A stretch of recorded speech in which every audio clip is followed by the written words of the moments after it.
හයි අපිට අද කතා කරන්න තියෙන්නේ පේපර් 52ක. හරි. එතකොට 52 වෙනි එකේ ව්‍යුහගත පේපර් එකේ මාකින් එක තමයි මේ කියන්නේ. මේක හොඳට බලන්න ඔය දීලා තියෙන ඒවායි ඔයාලගේ උත්තරත් එක්කයි. ඔයාලට වැරදිච්ච දැන් නැවත නැවත බලලා ආයෙ වැරදිණු පාඩම් නැවත වතාවක් ඒවාගේ තීරි කොටස් ටික බලන්න. මොකද දැන් අපි යන්නේ භාගයට ගොඩක් ළඟින් ඉන්නේ. ඒක නිසා මේක හොඳට බලන්න මේ උත්තරත් එක්ක ඔයාට වැරදිච්ච තැන් මොනවද? සමහරලාට වැරදි පාඩම් වල අපිට තීරි අහු වෙලා තියෙන හැටි වැරදින්න පුළුවන්. ඒක නිසා ඒ දේවල් එක්ක නැවත ඒ වැරද්ද ආපහු අපිට විභාගයට කරන්න බෑ.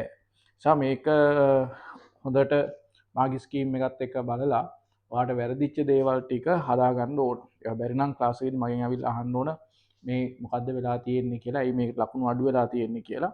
එනිසා මේ පේපර් එකේ 52 වෙනි පේපර් එක මේකේ මාගේ ස්කීම් එක හොඳට බලන්න. මේ මොනවා හරි ගැටලු තියෙනවා නම් ක්ලාස් එකේදී මාව හම්බෙලා මේකේ තියෙන ප්‍රශ්න වලයි ඔයා ලියපු උත්තරයක් එක්ක මොකක් හරි විශ්වාසයක් තියෙනවා නම් මේකට වැරදිලා තියෙනවා මෙහෙම තමයි වෙන්න පුළුවන් කියලා ඇවිල්ලා මාත් එක්ක කතා කරන්න. මේ ප්‍රශ්න වලට හොඳට බලන්න තමන්ගේ මාගේ ස්කීම් එකත් එක්ක හරි වැරදි බලලා වැරදි අඩුපාඩු ටික හොඳට හදා ගන්න ඕනේ. හරි. පළවෙනි ව්‍යුහගත ප්‍රශ්නේ අපිට තියෙන්නේ පහත සඳහන් ප්‍රකාශ සලකන්න කියලා තියෙනවා.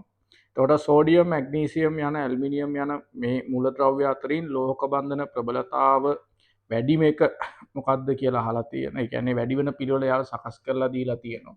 එතකොට පුතේ මේ වගේ ලෝහක බන්ධන ගත්තට පස්සේ මේ ලෝහක බන්ධන වල ප්‍රබලතාවය අණුව ගත්තම අපිට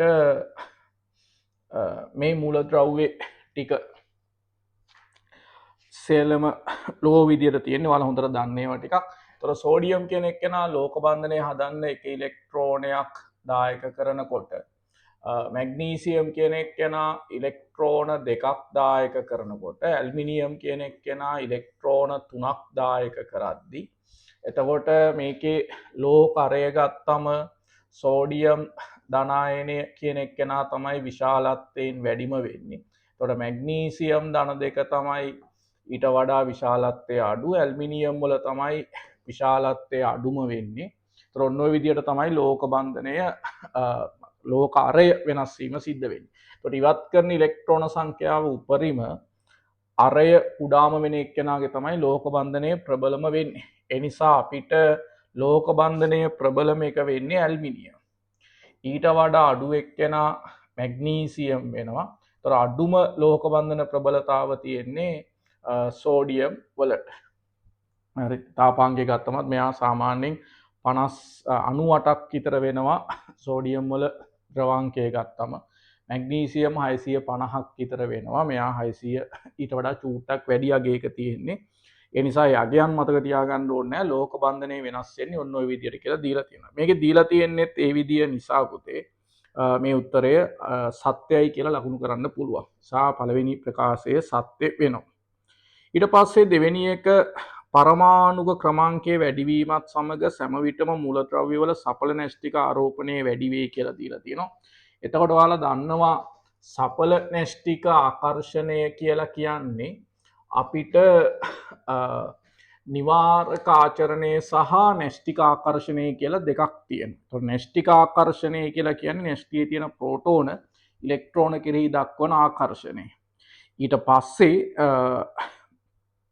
මේකේ සෝඩිය මේ නිවාරකාචරණය කියලා කියන්නේ බාහිර අභ්‍යන්තර කවචන ඉලෙක්ට්‍රෝන විසින් බාහිර කවචයේ තියෙන ඉලෙක්ට්‍රෝන කෙරෙහි දක්වන විකර්ෂණය. ඒතර ඔය දෙකේ වෙනස තමයි සපල න්‍යෂ්ටික ආකර්ෂණය කියලා ගන්න. එතකොට මේකේ දෙකක් තියෙනවා. එකක් ආවර්තයක වමේ සිට දකුණට යනකොට ආවර්තයක වමේ සිට දකුණට යනකොට අපිට ඉලෙක්ට්‍රෝන හැම වෙලේම පිරෙන්නේ එකම ප්‍රධාන ශක්ති මට්ටමකට. ඒතර එකම ප්‍රධාන ශක්ති මට්ටමකට ඉලෙක්ට්‍රෝන පිරෙන නිසා හර ඉලෙක්ට්‍රෝන ගාන වෙනස් වෙන්නේ නැහැ. ඒතර අභ්‍යන්තර කවච වල ඉලෙක්ට්‍රෝන ගාන වෙනස් වෙන්නේ නැහැ. එතකොට ඉලෙක්ට්‍රෝන මෙතනින් එහාට යනකොට ඉලෙක්ට්‍රෝන එකතු වීමත් එක්ක න්‍යෂ්ටියේ ප්‍රෝටෝන ගාන වැඩිවීමක් සිදු වෙනවා. ඒ නිසා අපිට න්‍යෂ්ටික ආකර්ෂණය වැඩි වෙනවා. හරි.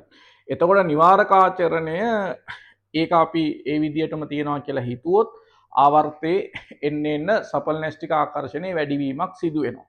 නමුත් ඉලෙක්ට්‍රෝන සංඛ්‍යාව වැඩිවීමත් එක්ක ඒ ඉලෙක්ට්‍රෝන අතර හටගන්න විකර්ෂණය නිසා ඊට පස්සේ ආවර්තයේ අවසාන භාගයට යනකොට නැවත නිවාරකාචරණය ප්‍රබල වෙන්න පටන් ගන්නවා.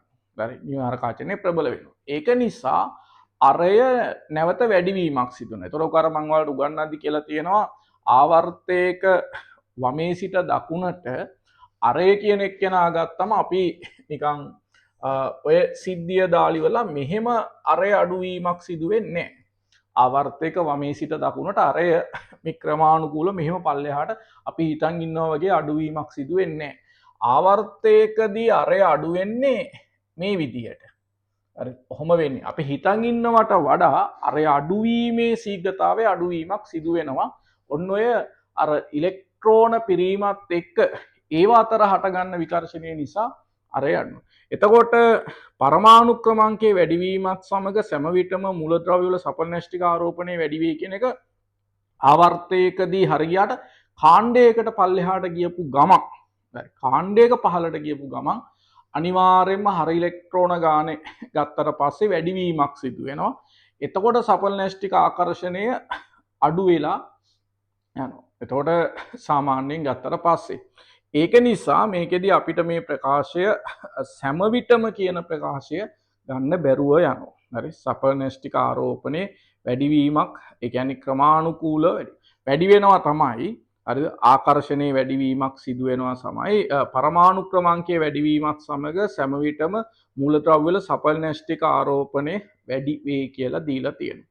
එතකොට ඒක 18 වෙනි කාණ්ඩයයි පළවෙනි කාණ්ඩයයි ගත්තට පස්සේ ඔය කියන කතාවේ පොඩි ගැටලුවක් එනවා. මොකද එතෙන්දී හරි ඉලෙක්ට්‍රෝන ඝන වැඩිවීමත් එක්ක අරය අලුත් ශක්ති මට්ටමට ඉලෙක්ට්‍රෝන පිරීමත් එක්ක අරය විශාල වීමක් සිදු වෙනවා. ඒක සපල්නැෂ්ටික ආරෝපණය සෑම විටම මූලද්‍රව්‍ය වල සපල්නැෂ්ටික ආරෝපණය වැඩි වේ කියන එක. හරි. පරමාණු ක්‍රමාංකයේ වැඩිවීමත් සමග සෑම විටම මූලද්‍රව්‍ය වල සපල්නැෂ්ටික ආරෝපණය වැඩි වේ කියලා දීලා තියෙනවා. එතකොට නිවාරකාචරණය කියන එක පනැෂ්ටියේ ප්‍රෝටෝන ගන්න සෑම මූලද්‍රව්‍යයකම ප්‍රෝටෝන ගාන වැඩිවීමත් එක්ක නැෂ්ටික ආරෝපණය වැඩි වෙනවා. එතකොට නිවාරකාචරණය ආවර්තයක් කරා වමේ සිට යනකොට ඒක අඩු වෙන්න තියෙනවා. ආපහු අගභාගයේදී වැඩි වෙනවා. එතකොට අගභාගයේදී වැඩි වෙලා උපරිම වෙනවා. හරි. අගභාගයේදී වැඩි වෙලා උපරිම වෙනවා. ආය අලුත් ආවර්තයකට ගියාට පස්සේ ආ උපරිම මට්ටමේ තියෙන ආයෙන්න නිවාරකාචරණය අඩුවීමක් සිදු වෙනවා. අපකිරණ බල යනු සෑම විටම හයිඩ්‍රජන් බන්ධන වලට වඩා ප්‍රබලතාවයෙන් අඩු බල විශේෂයකි කියලා දීලා තියෙනවා. අපකිරණ බල කියන ඒවා සෑම විටම හයිඩ්‍රජන් බල වලට වඩා ප්‍රබලතාවයෙන් අඩු වෙන්නේ අණුක ස්කන්ධය කියන එක්කෙනා අණුව තමයි. එතකොට දැන් අපි ඇමෝනියා කියන එක්කෙනාගේ හයිඩ්‍රජන් බන්ධන තියෙනවා කියලා ගත්තම HF කියන එක්කෙනාගේ හයිඩ්‍රජන් බන්ධන තියෙනවා කියලා ගත්තම එයාලගේ හයිඩ්‍රජන් බන්ධන නිසා හයිඩ්‍රජන් බන්ධන පවතින නිසා සාමාන්‍යයෙන් අණුක භාරය අණුව ගත්තට පස්සේ අනිත් ඒවාට සාපේක්ෂව ඒ කාණ්ඩේ ඉහළ ද්‍රවාංක තාපාංක තියෙනවා. නමුත් අපි දන්නවා ඇමෝනියා වලට වඩා ඇන්ටිමනි හයිඩ්‍රයිඩ් වල තාපාංකය වැඩිවීමක් සිදු වෙනවා. එතකොට මේ ප්‍රකාශයේ සත්‍ය වෙන්නේ අපකිරණ බල යනු සෑම විටම හයිඩ්‍රජන් බල වලට ප්‍රබලතාවයෙන් අඩු බල විශේෂයක් වෙන්නේ.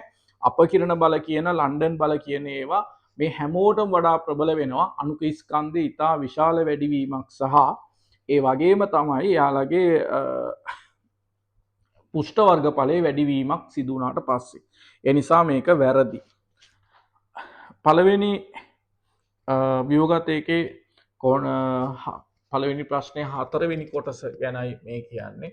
එතකොට පළවෙනි ප්‍රශ්නේ හතරවෙනි කොටසේදී ඔන්න පුතේ ක්වොන්ටම් අංක n සමානයි 3යි ml සමානයි ඍණ 2 වන ඉලෙක්ට්‍රෝනය ඩීකාක්ෂිකයක පවතී කියලා දීලා තියෙනවා.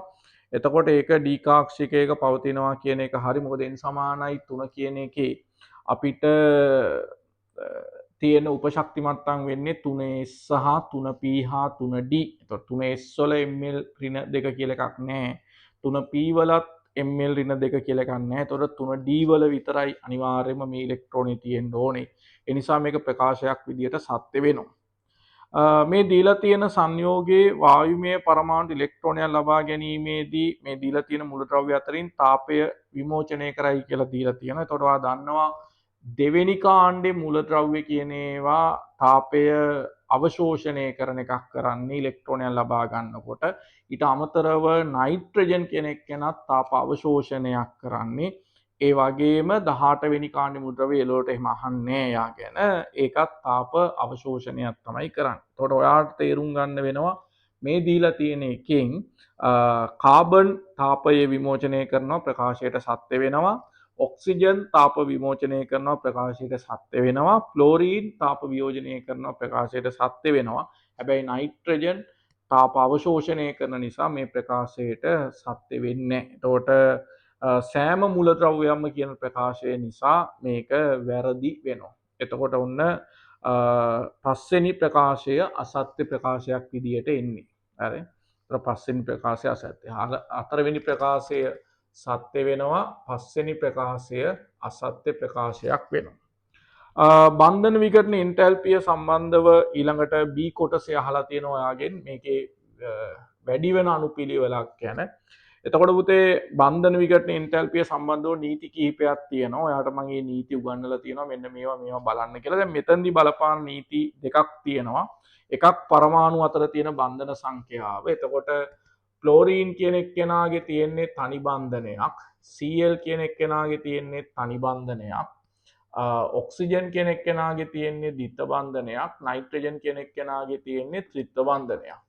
එහෙනම් මේ බන්ධන අතරින් තනි බන්ධන වලට වඩා ද්විත්ව බන්ධන ශක්තිමත් කියලා අපි ගන්නෙ. ද්විත්ව බන්ධන වලට වඩා ත්‍රිත්ව බන්ධන ශක්තිමත් කියලා ගන්නෙ. ඒ නිසා ඔයාට ඉතා ලේසියෙන් මේකේ ප්‍රබලම එක්කෙනා නයිට්‍රජන් විදිහටත් ඊට පස්සේ ඔක්සිජන් ඊට වඩා අඩුයි කියලාත් ගන්න පුළුවන්. මේ දෙන්න තමයි තර්ක කරන්න වෙන්නේ.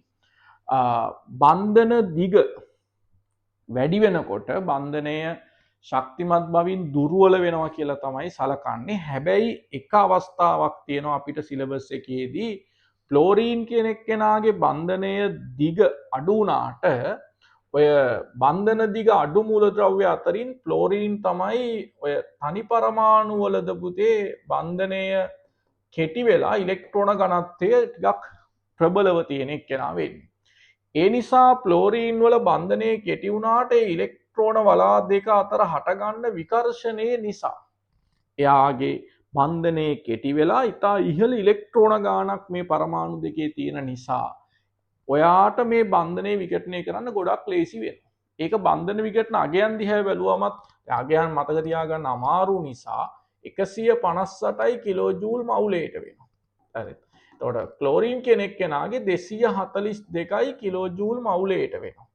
එතකොට මේ දෙන්නගෙන් දිහා බැලුවට පස්සේ ඔයාලට පැහැදිලිව පේනවා සාමාන්‍යයෙන් දැනන් ඉන්නවා නම් ක්ලෝරීන් තමයි දුර්වලම බන්ධනය. නැත්තම් අර තීරිය ඔළුවේ තියෙන්න ඕන. ක්ලෝරීන් බන්ධනය කෙටි වුණාම බන්ධනය ශක්තිමත් වෙන්න ඕන.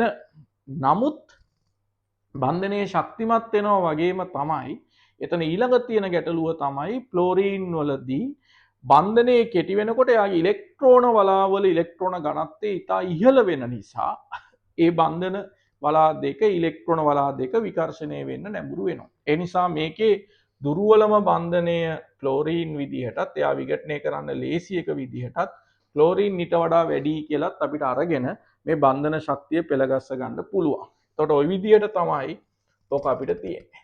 ඊට පස්සේ මේකේ තියෙනවා පුතේ වියෝජන උෂ්ණත්වයේ වැඩි වෙන පිළිවෙල. ඇනායනයේ එකම නිසා එයාගේ ද්‍රවණශීලීතාවය මේ සංයෝග හතරෙම එකම වෙනවා. හැබැයි කැටායනයේ ආරෝපණය එකම වුණාට ද්‍රවීකරණ බලය රඳා පවතින ඊළඟ සාධකයේ වන අරය කියන එක්කෙනා කාණ්ඩේ පහළට වැඩි වෙනවා. හරි. කාණ්ඩේ පහළට අරය වැඩි වෙනවා. ඒතකොට කාණ්ඩේ පහළට අරය වැඩි වෙනකොට ද්‍රවීකරණ බලය අඩු වෙනවා. එතකොට සංයෝගයක තාප වියෝජන රඳා පවතින අයනිකද සහ සංයුජද කියන එක මත. එතකොට සහ සංයුජ සහ අයනික ස්වභාවය වෙනස් වෙන්නේ අපි මේ දිගන ගන්න කොටස් වලදී ද්‍රවණශීලීතාව සහ ද්‍රවීකරණ බලය. එතකොට ද්‍රවීකරණ බලය තියෙන්නේ කැටායනයකට, ද්‍රවණශීලීතාව තියෙන්නේ ඇනායනයකට.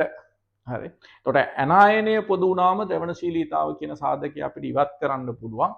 කැටායනේ ආරෝපණ එකමුණාට කාණ්ඩයක පහළට කැටායනේ අරය වැඩි වෙන නිසා ද්‍රවීකරණ බලය අඩු වෙනවා. ද්‍රවීකරණ බලය අඩු වෙනකොට අයනික ලක්ෂණ වැඩි වෙනවා.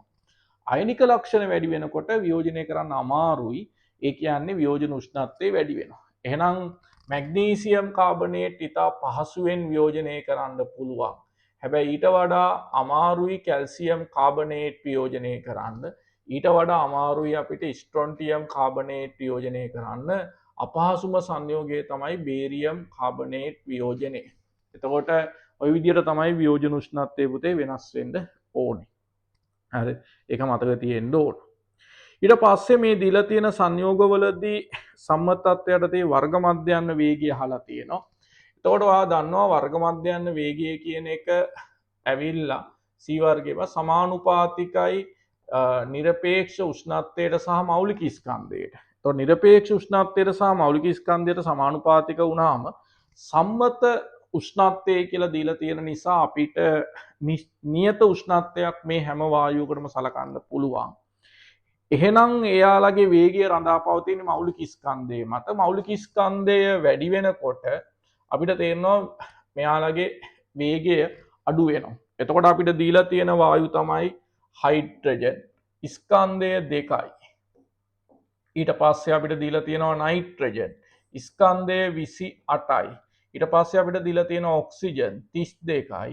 ඊට පස්සේ අපිට දීලා තියෙනවා HBr ඒ කියන්නේ 81යි. එහෙනම් ඔයාලට සලකලා ගන්න පුළුවන් වේගය අඩුම වෙන්නේ අපිට HBr වල උතේ. ඊට වඩා වේගය වැඩි එහෙනම් ඔක්සිජන් වල. ඊට වඩා වේගය වැඩි නයිට්‍රජන්. ඊටාම ඉහළ වේගයකින් ගමන් කරන්නේ හයිඩ්‍රජන්. එතකොට ওই විදිහට තමයි වායු අණු වල වේගය රඳා පවතින යාලගේ ස්කන්ධය මත මේකේ උෂ්ණත්වයේ නියත නිසා. හරි. එතකොට ඒ ප්‍රශ්නේත් ආවේ. ඊට පස්සේ අපිට තියෙනවා මේකේ දීලා පාට සංයෝග ටිකක් කාබන් වල විදුනතාවයේ වැඩි වෙන පිළිවෙලට සකස් කරන්න කියලා. එතකොට CH4 තියෙනවා ඊට අමතරව මෙතනල් තියෙනවා C දිත්තබන්ධිතෝ 1H. ඊට පස්සේ කාබන් ඩයොක්සයිඩ් තියෙනවා. ඊට පස්සේ කාබන් මොනොක්සයිඩ් තියෙනවා. එතකොට ওই විදිහට තමයි මේකේ මේකෙදී අපි පළවෙනි සාධකයේ විදිහට මුහුණුකරණයේදී අවධානය යොමු කරාම මෙයා sp3 මුහුණුකරණයේ ඉන්නවා. මෙයා sp2 මුහුණුකරණයේ ඉන්නවා. මෙයා sp මුහුණුකරණයේ ඉන්නවා. මේක sp ඉන්නවා.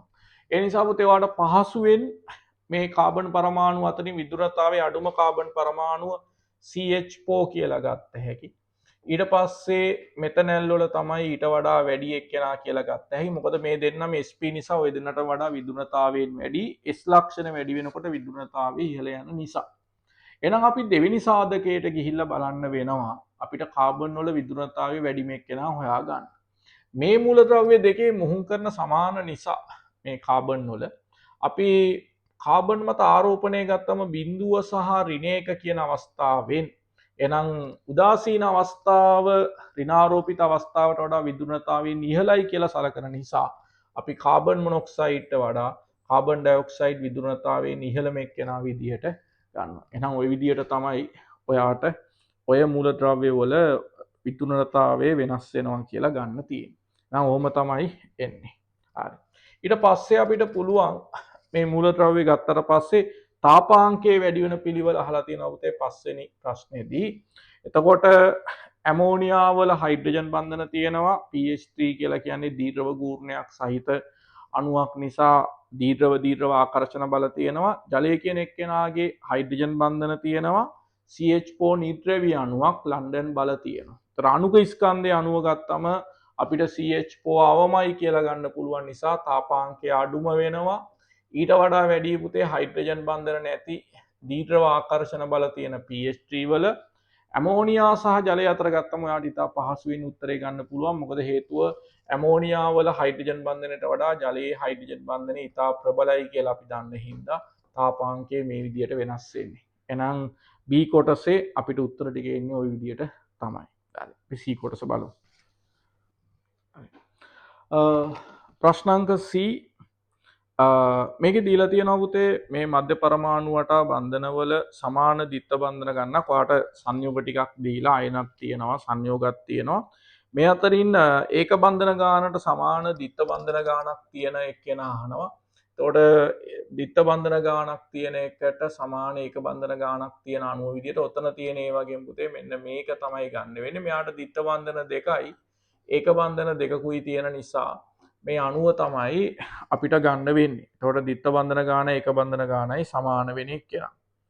දෙවෙනි එකේ අහනවා NH2- අයනයට අදාළව හැඩයට සමානම හැඩයක් තියෙන්නේ කවුද කියලා. එතකොට ඔයාට ගන්න පුළුවන් පුතේ මේකෙදී එයාගේ හැඩය කෝණික හැඩයක් වෙන්නේ. එතකොට හැඩය කෝණික වුණාම මේ විදිහට තියෙන්නේ. එහෙනම් මේ වගේම හැඩයක් තියෙන එක්කෙනා තමයි උතන තියෙන උත්තර වලින් මෙන්න මේ ක්ලෝරීන් සහ ෆ්ලෝරීන් එකතු වෙලා හදලා තියෙන මෙන්න මේ කැටායනේ. ඒ කැටායනේ හැඩයත් කෝණිකයි කියලා වාට පේනවා. ඒක නිසා උත්තරේ ආවෙන්න ඕන. දීර්ඝව ගූර්ණයක් නැමැති නොමැති අණුව මොකක්ද කියලා අහලා තියෙනවා. එහෙනම් බලපු ගමන් කියන්න පුළුවන් එක්කෙනා SF6 මොකද අෂ්ටතලීය ජ්‍යාමිතියක් තියෙන පරයන්ත පරමාණු ගත්තට පස්සේ අපිට මේ ආන්තරික පරමාණු සියල්ලම සර්ව සම වෙලා තියෙන අෂ්ටතලීය ජ්‍යාමිතියක් තියෙන එක්කෙනා ඔන්න SF6. එතකොට අපිට ගත්ත හැකි දීර්ඝව ගූර්ණයේ ශුන්‍ය වෙන අණුවක් විදියට. ඊළඟට පුතේ මේකේ දීලා තියෙනවා T හැඩයක් ගන්න එක්කෙනා කවුද කියලා. T හැඩයක් ගන්න එක්කෙනා ඇවිල්ලා බන්ධන 3ක් තියෙන්න ඕනේ ඒක සර දෙකක් එක්ක. ඒ නිසා අයඩීන් කියන එක්කෙනා ගත්ත හැකි.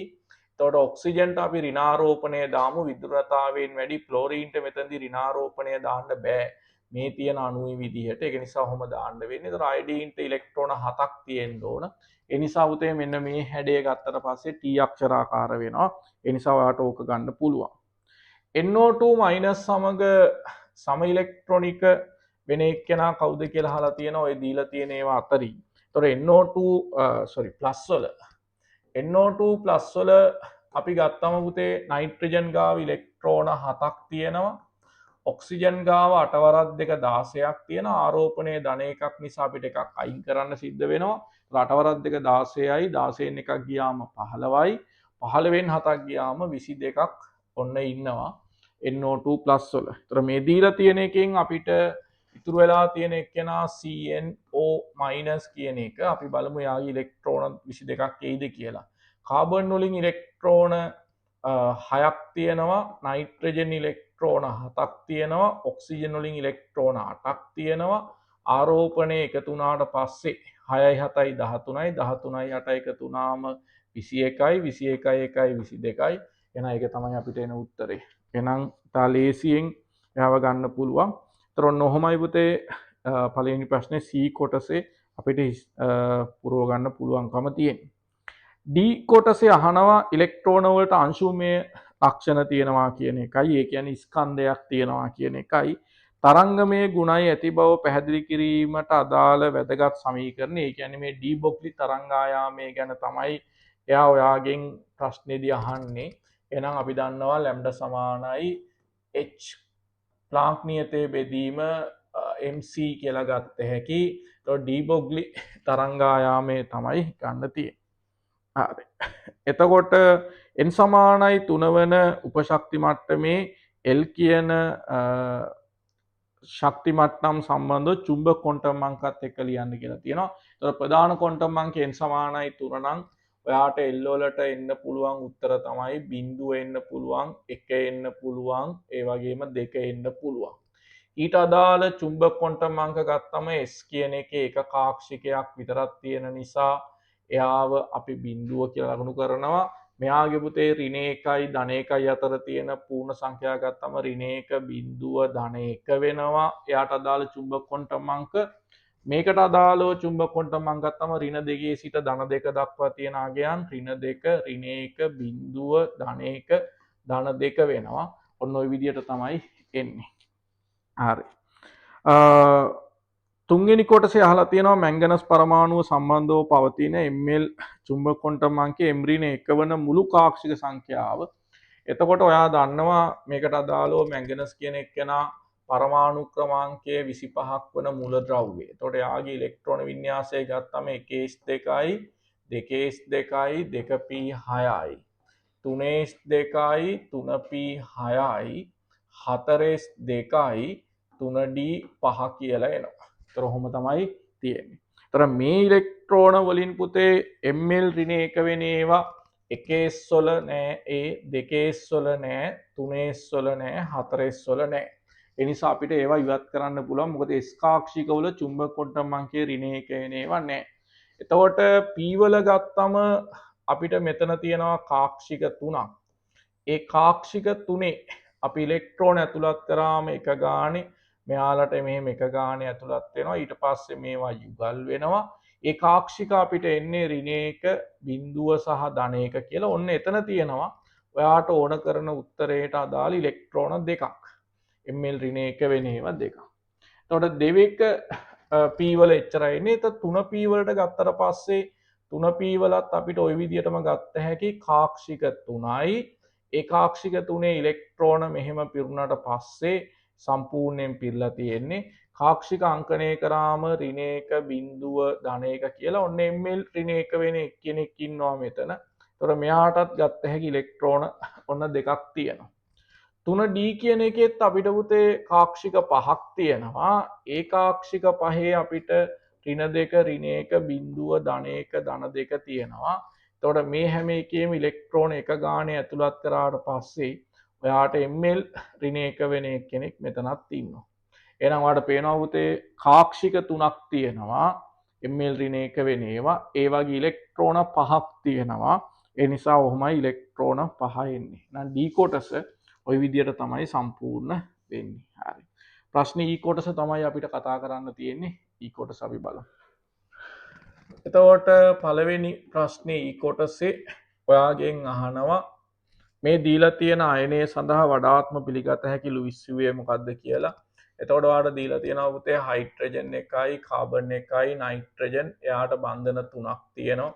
එහෙනම් යා ඊට පස්සේ අපිට මෙහෙම දැම්ම හැකි මේ කාබන් තව බන්ධන දෙකක් මේ නයිට්‍රජන් එක්ක හදලා මේ නයිට්‍රජන් මේ කාබන් එක්කත් බන්ධන දෙකක් හදලා ඒ කාබන් මේ සල්ෆර් එක්ක බන්ධන දෙකක් හදනවා කියලා ගත්තම මේ නයිට්‍රජන් මතට ධනාරෝපණයක් දීලා මේකට අදාළ අපිට ලුයිස් ව්‍යුහයක් ඇඳගන්න පුළුවන්. එහෙනම් ඕක තමයි අපිට අඳින්න පුළුවන් ලුයිස් ව්‍යුහය වෙන්නේ. ඊට පස්සේ අපිට පුළුවන්කම තියෙනවා පුතේ මේකෙදි තව සංප්‍රයුක්ත ව්‍යුහ අඳින්න කියලා තියෙනවා. එතකොට ඔයාට පුළුවන් මෙන්න මේ එකසර ඉලෙක්ට්‍රෝන යුගල පයි බන්ධනයක් කරලා මේ පයි බන්ධනය එකසර ඉලෙක්ට්‍රෝන යුගලක් බවට පත් කරගන්න. ඒ නිසා ඔයාට එන තව ව්‍යුහයක් තමයි H1යි කාබන් එකයි මේ දෙන්න අතර පුතේ ද්විත්ව බන්ධනයක් දාලා මේ නයිට්‍රජන්ට ධනාරෝපණයක් දාලා මේ නයිට්‍රජන්ට එකසර එකයි මෙයාට කාබන් මෙයාට මෙන්න මේ විදිහේ ව්‍යුහයක් අඳින්න පුළුවන්.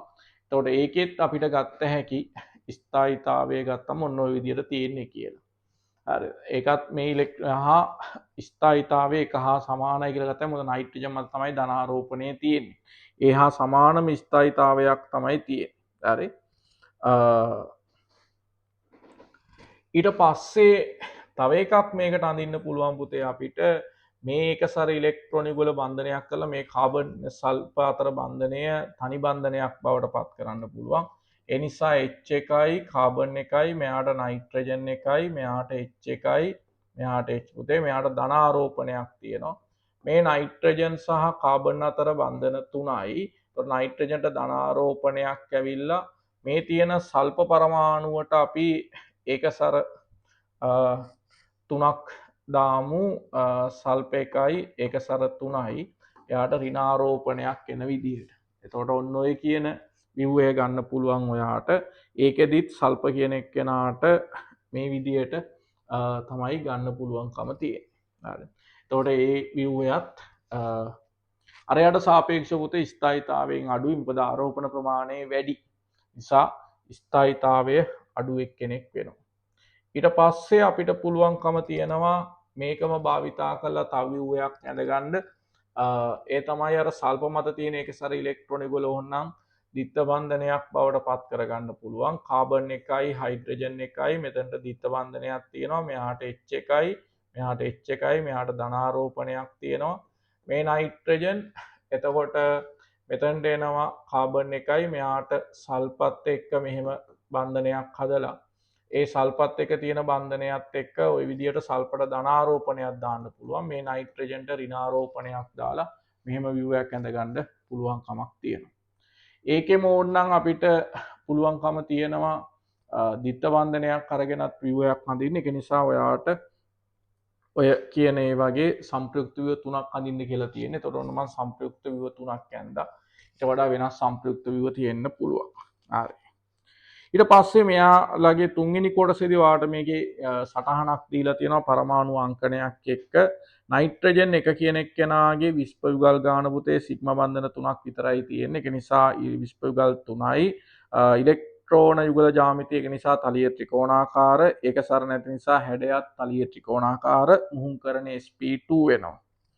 ඊට පස්සේ කාබන් 2 කියන එක්කෙනාගේ සිග්මා බන්ධනම 3ක් තියෙන්නේ. ඒක නිසා ඒකෙත් විස්ප යුගල් ගාන 3යි ඉලෙක්ට්‍රෝන ජ්‍යාමිතිය තලීය ත්‍රිකෝණාකාර, හැඩයත් තලීය ත්‍රිකෝණාකාර මුහුම්කරණ sp2 වෙනවා. සල්ප කියලා ලකුණු කරලා තියෙන 3 කියලා ලකුණු කරන එක්කෙනාගේ සිග්මා බන්ධන 2කුයි ඒක සර ඉලෙක්ට්‍රෝන 1කුයි එතන දීලා තියෙනවා. එතකොට ඒ ව්‍යුහයට අනුව අපිට ගන්න වෙනවා සල්ප කියන එක්කෙනාට අදාළව මේ දීලා තියෙන එකේදී විස්ප යුගල් 4යි. එතකොට උතේ ඉලෙක්ට්‍රෝන යුගල් ඔක්කොම 4ක් නිසා චතුස්තලීයයි. හැඩය ඒක සර 2යි බන්ධන 2යි නිසා කෝණික මුහුම්කරණ sp3. සල්ප කියන එක්කෙනා ගත්තට පස්සේ ඊට පස්සේ තියෙන කාබන් පරමාණුව ගැන අහලා තියෙනවා. එයාට තියෙන සිග්මා බන්ධන 2යි. ඒක නිසා විස්ප යුගල් 2යි. හැඩය රේඛීය. පරමාණුවේ හැඩයත් ඒ කියන්නේ ඉලෙක්ට්‍රෝන ජ්‍යාමිතියත් රේඛීය, හැඩයත් රේඛීය. මුහුම්කරණ sp වෙනවා. හරි. ඊට පස්සේ වාගෙන් අහලා තියෙනවා මේ දීලා තියෙන සටහනට අනුව මේ පරමාණු අතිච්ඡාදලා තියෙන්නේ කොහොමද කියලා. බ්‍රෝමීන් වල මුහුම්කරණය sp3 කියලා ගන්නත් පුළුවන්. එහෙම නැත්නම් එයාට අපිට 4p කියලා ලියන්නත් පුළුවන්. එතකොට නයිට්‍රජන් 1 කියන එක්කෙනා sp2, නයිට්‍රජන් 1 sp2 වෙලා ඊට සම්බන්ධ ඔක්සිජන් පරමාණුවත් එක්ක 2p කියලා ලියන්න පුළුවන්. නැත්නම් ওই දීලා තියෙන විදිහට sp3 වෙන්න ඕනේ. යාගේ මුහුම්කරණය අනුව ලිව්වොත්. ඊට පස්සේ නයිට්‍රජන් 1 sp2 එයාට බැඳලා තියෙන කාබන් එකත් sp2. ඒ කාබන් එක sp2 වුණාම එයාට බැඳලා තියෙන සල්ෆර් එක sp3 වෙනවා. ඒ සල්ප එක sp3 වෙනකොට එයාට බැඳලා තියෙන කාබන් පරමාණුව sp මුහුම්කරණයේ තියෙන්නේ. ඒ කාබන් පරමාණු sp වෙනකොට එයාට බැඳිච්ච නයිට්‍රජන් එක 2p කියලා ලියන්නත් පුළුවන්, sp කියලා ලියන්නත් පුළුවන්. මේකේ තියෙන පයි බන්ධන හදද්දී ඔය කාබන් සහ නයිට්‍රජන් අතර තියෙන පයි බන්ධනය හදලා තියෙන්නේ පුතේ 2p කාක්ෂික දෙකක් පාර්ශික අතිච්ඡාදනය වෙලා ඊළඟට තියෙන කාබන් පරමාණු දෙකයි කාබන් එකයි නයිට්‍රජන් අතර බන්ධනය හැදිලා තියෙන්නේ 2p කාක්ෂික දෙකක් පාර්ශික අතිච්ඡාදනය වෙලා. ඊට පස්සේ ආපහු අර අහලා තියෙනවා මේ දීලා තියෙන සූත්‍රෙත් කාබන් වල විදුරණතාවය වෙනස් වෙන විදිය. එතකොට කාබන් කියන එක්කෙනා අනිවාර්යයෙන්ම නයිට්‍රජන්ට වඩා විදුරණතාවයෙන් අඩුයි පෝලින් පරිමාණයට අනුව. ඒ නිසා යා ওই විදියට තෝරගන්න වෙනවා. ඊට පස්සේ ඔයා බලන්න ඕන මුහුම්කරණයේදී ඔයාලට දීලා තියෙන කාබන් 2 කියන එක්කෙනාගේ මුහුම්කරණය sp2 වෙනවා. Carbon 4 sp. එන s ලක්ෂණ වැඩි එක්කෙනා වඩා වැඩි විදුරණතාවයේ තියෙනවා. මෙයා sp2 වෙලා මෙයා sp වෙන නිසා අනිවාර්යෙන් මේකට වඩා මේක වැඩි. ඊට පස්සේ නයිට්‍රජන් පරමාණු දෙකෙන් නයිට්‍රජන් 1යි නයිට්‍රජන් 5යි කියන දෙන්න දීලා තියෙන්නේ. Nitrogen 1 sp2, nitrogen 2 nitrogen 5 sp. එහෙනම් sp එක තමයි වඩා වැඩි. එහෙනම් නයිට්‍රජන් 1ට වඩා මෙයා sp2 මෙයා sp. ඒ නිසා මේකත් වැඩි. එහෙනම් ඔන්න ඔහොමයි පළවෙනි ප්‍රශ්නේ සම්පූර්ණයෙන්ම ඉවර වෙන්නේ. හරි. එතකොට ඒකේ සාමාන්‍ය හොඳ ලකුණු ප්‍රමාණයක් වට තියෙන්න ඕන. ඒ නිසා ඒ ප්‍රශ්නේ හොඳට බලන්න තීරය අඩුපාඩු තියෙනවා නම් හදලා හදා ගන්න ඕන. ඒවා නැවත තියාගෙන යන්න විදියක් නැහැ. ව්‍යුහගත පේපර් එකේ දෙවෙනි ප්‍රශ්නේ. හරි. ඩී ගොනුවට අයිති වන කැපිටල් A නම් ලෝහයක නයිට්‍රේටයක් රත් කළ විට B නම් කළු පැහැති ඝන ශේෂයක් සහ C නම් දුඹුරු පැහැති වායුවක්. ඒතර ටක් ගාලා ඔලුවට එනවා මේ කියන්නේ NO2 කියලා වෙන්න ඕන. ඊට පස්සේ පුතේ ඒ කියන අර ද්‍රාවණය තුලින් ඇමෝනියා යවන නිල් පැහැති අවක්ෂේපයක් ලැබෙනවලු. එතකොට කොපර් කියන එක නිගමනය කරගන්න ඉතා ලේසි. වැඩිපුර බුබුල්නය කරාම වර්ණවත් ඊ ද්‍රාවණය ලැබෙනවලු. H2S යවම කළු පාට අවක්ෂේපයක් ලැබෙනවලු. ඊ ද්‍රාවණය තුලින් H2S යවුවමත් කළු පාට අවක්ෂේපයක් ලැබෙනවලු. සාන්ද්‍රය සියල්ල එකතු කරාම G කියලා ද්‍රාවණයක් හම්බ වෙනවා. අපෙන් අහන්නේ මේ සංයෝගය කවුද කියලා. එතකොට ඔයාලට පහසුවෙන් මේ සංයෝගය කොපර් නයිට්‍රේට් කියලා නිගමනය කරගන්න පුළුවන් පුතේ. කොපර් නයිට්‍රේට් මොකද එකක් රතු දුඹුරු පාට වායුවක් පිට කරනවා නම් ඒක NO2 වෙන්න ඕන. ඊට පස්සේ කළු පැහැති ඝන ශේෂයක් ලැබෙනවා. ඇමෝනියා දැම්මම නිල් පැහැති අවක්ෂේපයක් ලැබෙනවා කියන එකෙන් කොපර් කියන එක ස්ථිර කරගන්න පුළුවන්. එතකොට ඒ කියන ජලීය ද්‍රාවණයේ අඩංගු කැටායනයේ සූත්‍රය කොපර් H2O කාණ්ඩ 6යි කොටු අරහන ධන 2 කියලා එන්න ඕන. ඒතර යාගේ ජලීය ද්‍රාවණයක් ගැන අහලා තියෙන නිසා කොපර් H2O කාණ්ඩ 6යි කොටු අරහන ධන 2 වෙනවා. එතකොට මේ සංයෝගය IUPAC නම අහලා තියෙනවා. එතකොට හෙක්සා ජලයට කියන්නේ ඇක්වා කොපර් 2 අයන් වෙනවා. එතකොට හෙක්සා ඇක්වා කොපර් 2 අයන් තමයි IUPAC නම වෙන්නේ. D සහ F කියන සංයෝග අවක්ෂේප හඳුනගන්න කියලා තියෙනවා. එතකොට ඇමෝනියා යවුවම ලානිල් පැහැති අවක්ෂේපය කියන්නේ පුතේ කොපර් හයිඩ්‍රොක්සයිඩ් වෙනවා. එතකොට H2S යවුවම අවක්ෂේප වෙන කෙනා ඇවිල්ලා කොපර් සල්ෆයිඩ් වෙනවා. ඒ නිසා මෙන්න මේ අවක්ෂේප දෙක තමයි එයා ඔය කියලා තියෙන්නේ. එහි ජලීය ද්‍රාවණයෙන් දී සෑදීමට අදාළ තුලිත රසායනික සමීකරණය ලියන්න කියලා තියෙනවා. එතකොට කොපර් ධන 2 ඉන්න ජලීය ද්‍රාවණයක් තියෙනවා. ඔයාලට මෙහෙම ලියන්නත් පුළුවන්. කොපර් H2O කාණ්ඩ 6යි කොටු අරහන නයිට්‍රේට් කාණ්ඩ 2ක් තියෙනවා. ඊට පස්සේ මේකට ඇමෝනියා එකතු කරනවා. එතකොට ඇමෝනියා එකතු කරද්දි මේකේ හැදෙනවා කොපර් හයිඩ්‍රොක්සයිඩ්. ඊට අමතරව ඇමෝනියම් නයිට්‍රේට් හැදෙනවා. එතකොට ඔහොම ලියන්න පුළුවන්. හරි. ඒ නිසා මෙයාට 2යි මෙයාට 2යි. ඊට අමතරව ජලය අණු 4ක් තියෙනවා ඉතුරු වෙලා. එතකොට H2O කාණ්ඩ 4ක් කියලා ලියන්නත් පුළුවන්. එතකොට ඔය තමයි සාමාන්‍ය ඔය කියලා තියෙන සමීකරණය. ඔහොම නැතුව ඕකේ ලකුණු මාගි ස්කීම් එකේ දීලා තියෙනවා. කොපර් ධන 2 ඇමෝනියත් එක්ක ප්‍රතික්‍රියා කරලා පස්සේ කොපර් හයිඩ්‍රොක්සයිඩ් හදනවා කියන එක. නිකන් කොපර් නයිට්‍රේට් අරන් ලිව්වත් ප්‍රමාණවත් වෙනවා කියලා අරන් තියෙන්නේ. ඒ නිසා කොපර් නයිට්‍රේට් ඇමෝනියත් එක්ක ප්‍රතික්‍රියා කරාම හරි ප්‍රතික්‍රියා කරාට පස්සේ කොපර් හයිඩ්‍රොක්සයිඩ් සහ ඇමෝනියම් නයිට්‍රේට් හැදෙනවා කියලා මෙහෙම අරන් ලියලා තිබ්බත් ඔයාලට ලකුණු දාලා ඇති. මොකද මේ දෙකම නිවැරදි වෙනවා සමීකරණේ ලිව්වට පස්සේ පිට ගන්න පුළුවන්. එතකොට ඔන්න ඔය විදිහට ලියලා තිබ්බනම් ප්‍රමාණවත්. ඒ කියන ද්‍රාවණයේ වර්ණය සඳහන් කරන්න කියලා තියෙනවා. එතකොට ඒ කියන එක්කෙනාගේ වර්ණය ලා නිල් පහටයි කොපර් ධන 2 ජලීය ද්‍රාවණයක් කොපර් H2O කාණ්ඩ 6යි කොටු අරහන ධන 2 ඒ ඇවිල්ලා උතේ ලා නිල් පැහැති ද්‍රාවණයක් වෙනවා. ලා නිල් පැහැති ද්‍රාවණයක්. ඒකේ ප්‍රශ්නේ වෙනසක් වාට කරලා තියෙනවා. E වල වර්ණය අහලා තියෙනවා. එතකොට වැඩිපුර බුබුලණය කරාම කොපර් එක හදන්නේ කොපර් ඇමෝනියා කාණ්ඩ 6යි කොටු අරහන ධන 2 ඇමෝනියා කාණ්ඩ 4යි පුතේ මෙතනදී. මෙයාගේ ඇමෝනියා කාණ්ඩ 4ක් තමයි තියෙන්නේ. ඒ නිසා ඇමෝනියා කාණ්ඩ 4යි කොටු අරහන එක තද නිල් පැහැති වෙනවා. තද නිල් පැහැති වෙනවා. ඊට පස්සේ සාන්ද්‍රය HCl එක හදන සංයෝගයේ සූත්‍රයේ G. එතකොට CuCl2- කියන එක ඇවිල්ලා කහ පාට වෙනවා. එතකොට ඔන්න ඔය විදියට තමයි අපිට ගන්න පුළුවන්කම තියෙන්නේ මේ සංයෝග ගත්තට පස්සේ. එතකොට ඔන්න ලේසි වාට D අවක්ෂේපයේ මගින් E සෑදීමට අදාළ සමීකරණය ලියන්න කියලා තියෙනවා. Copper hydroxide. එතකොට කොපර් හයිඩ්‍රොක්සයිඩ් කියන එක්කෙනා වැඩිපුර ඇමෝනියා තුල දිය වෙනවා. කොපර් හයිඩ්‍රොක්සයිඩ් ධන ඇමෝනියා ප්‍රතික්‍රියා කරාට පස්සේ හැදෙනවා කොපර් ඇමෝනියා කාණ්ඩ 4යි කොටු අරහන ධන 2 සහ දෙකක් හයිඩ්‍රොක්සයිඩ් අයන හැදෙනවා. දෙකක් හයිඩ්‍රොක්සයිඩ් අයන හැදෙනවා. කොපර් ධන දෙක ජලීය ද්‍රාවණයකට පොටෑසියම් අයඩයිඩ් එකතු කරාම නිල් පාට අවක්ෂේපයක් ලැබෙනවලු. ඒ සඳහා තුඩු රසායනික සමීකරණයක් ලියන්න කියලා තියෙනවා.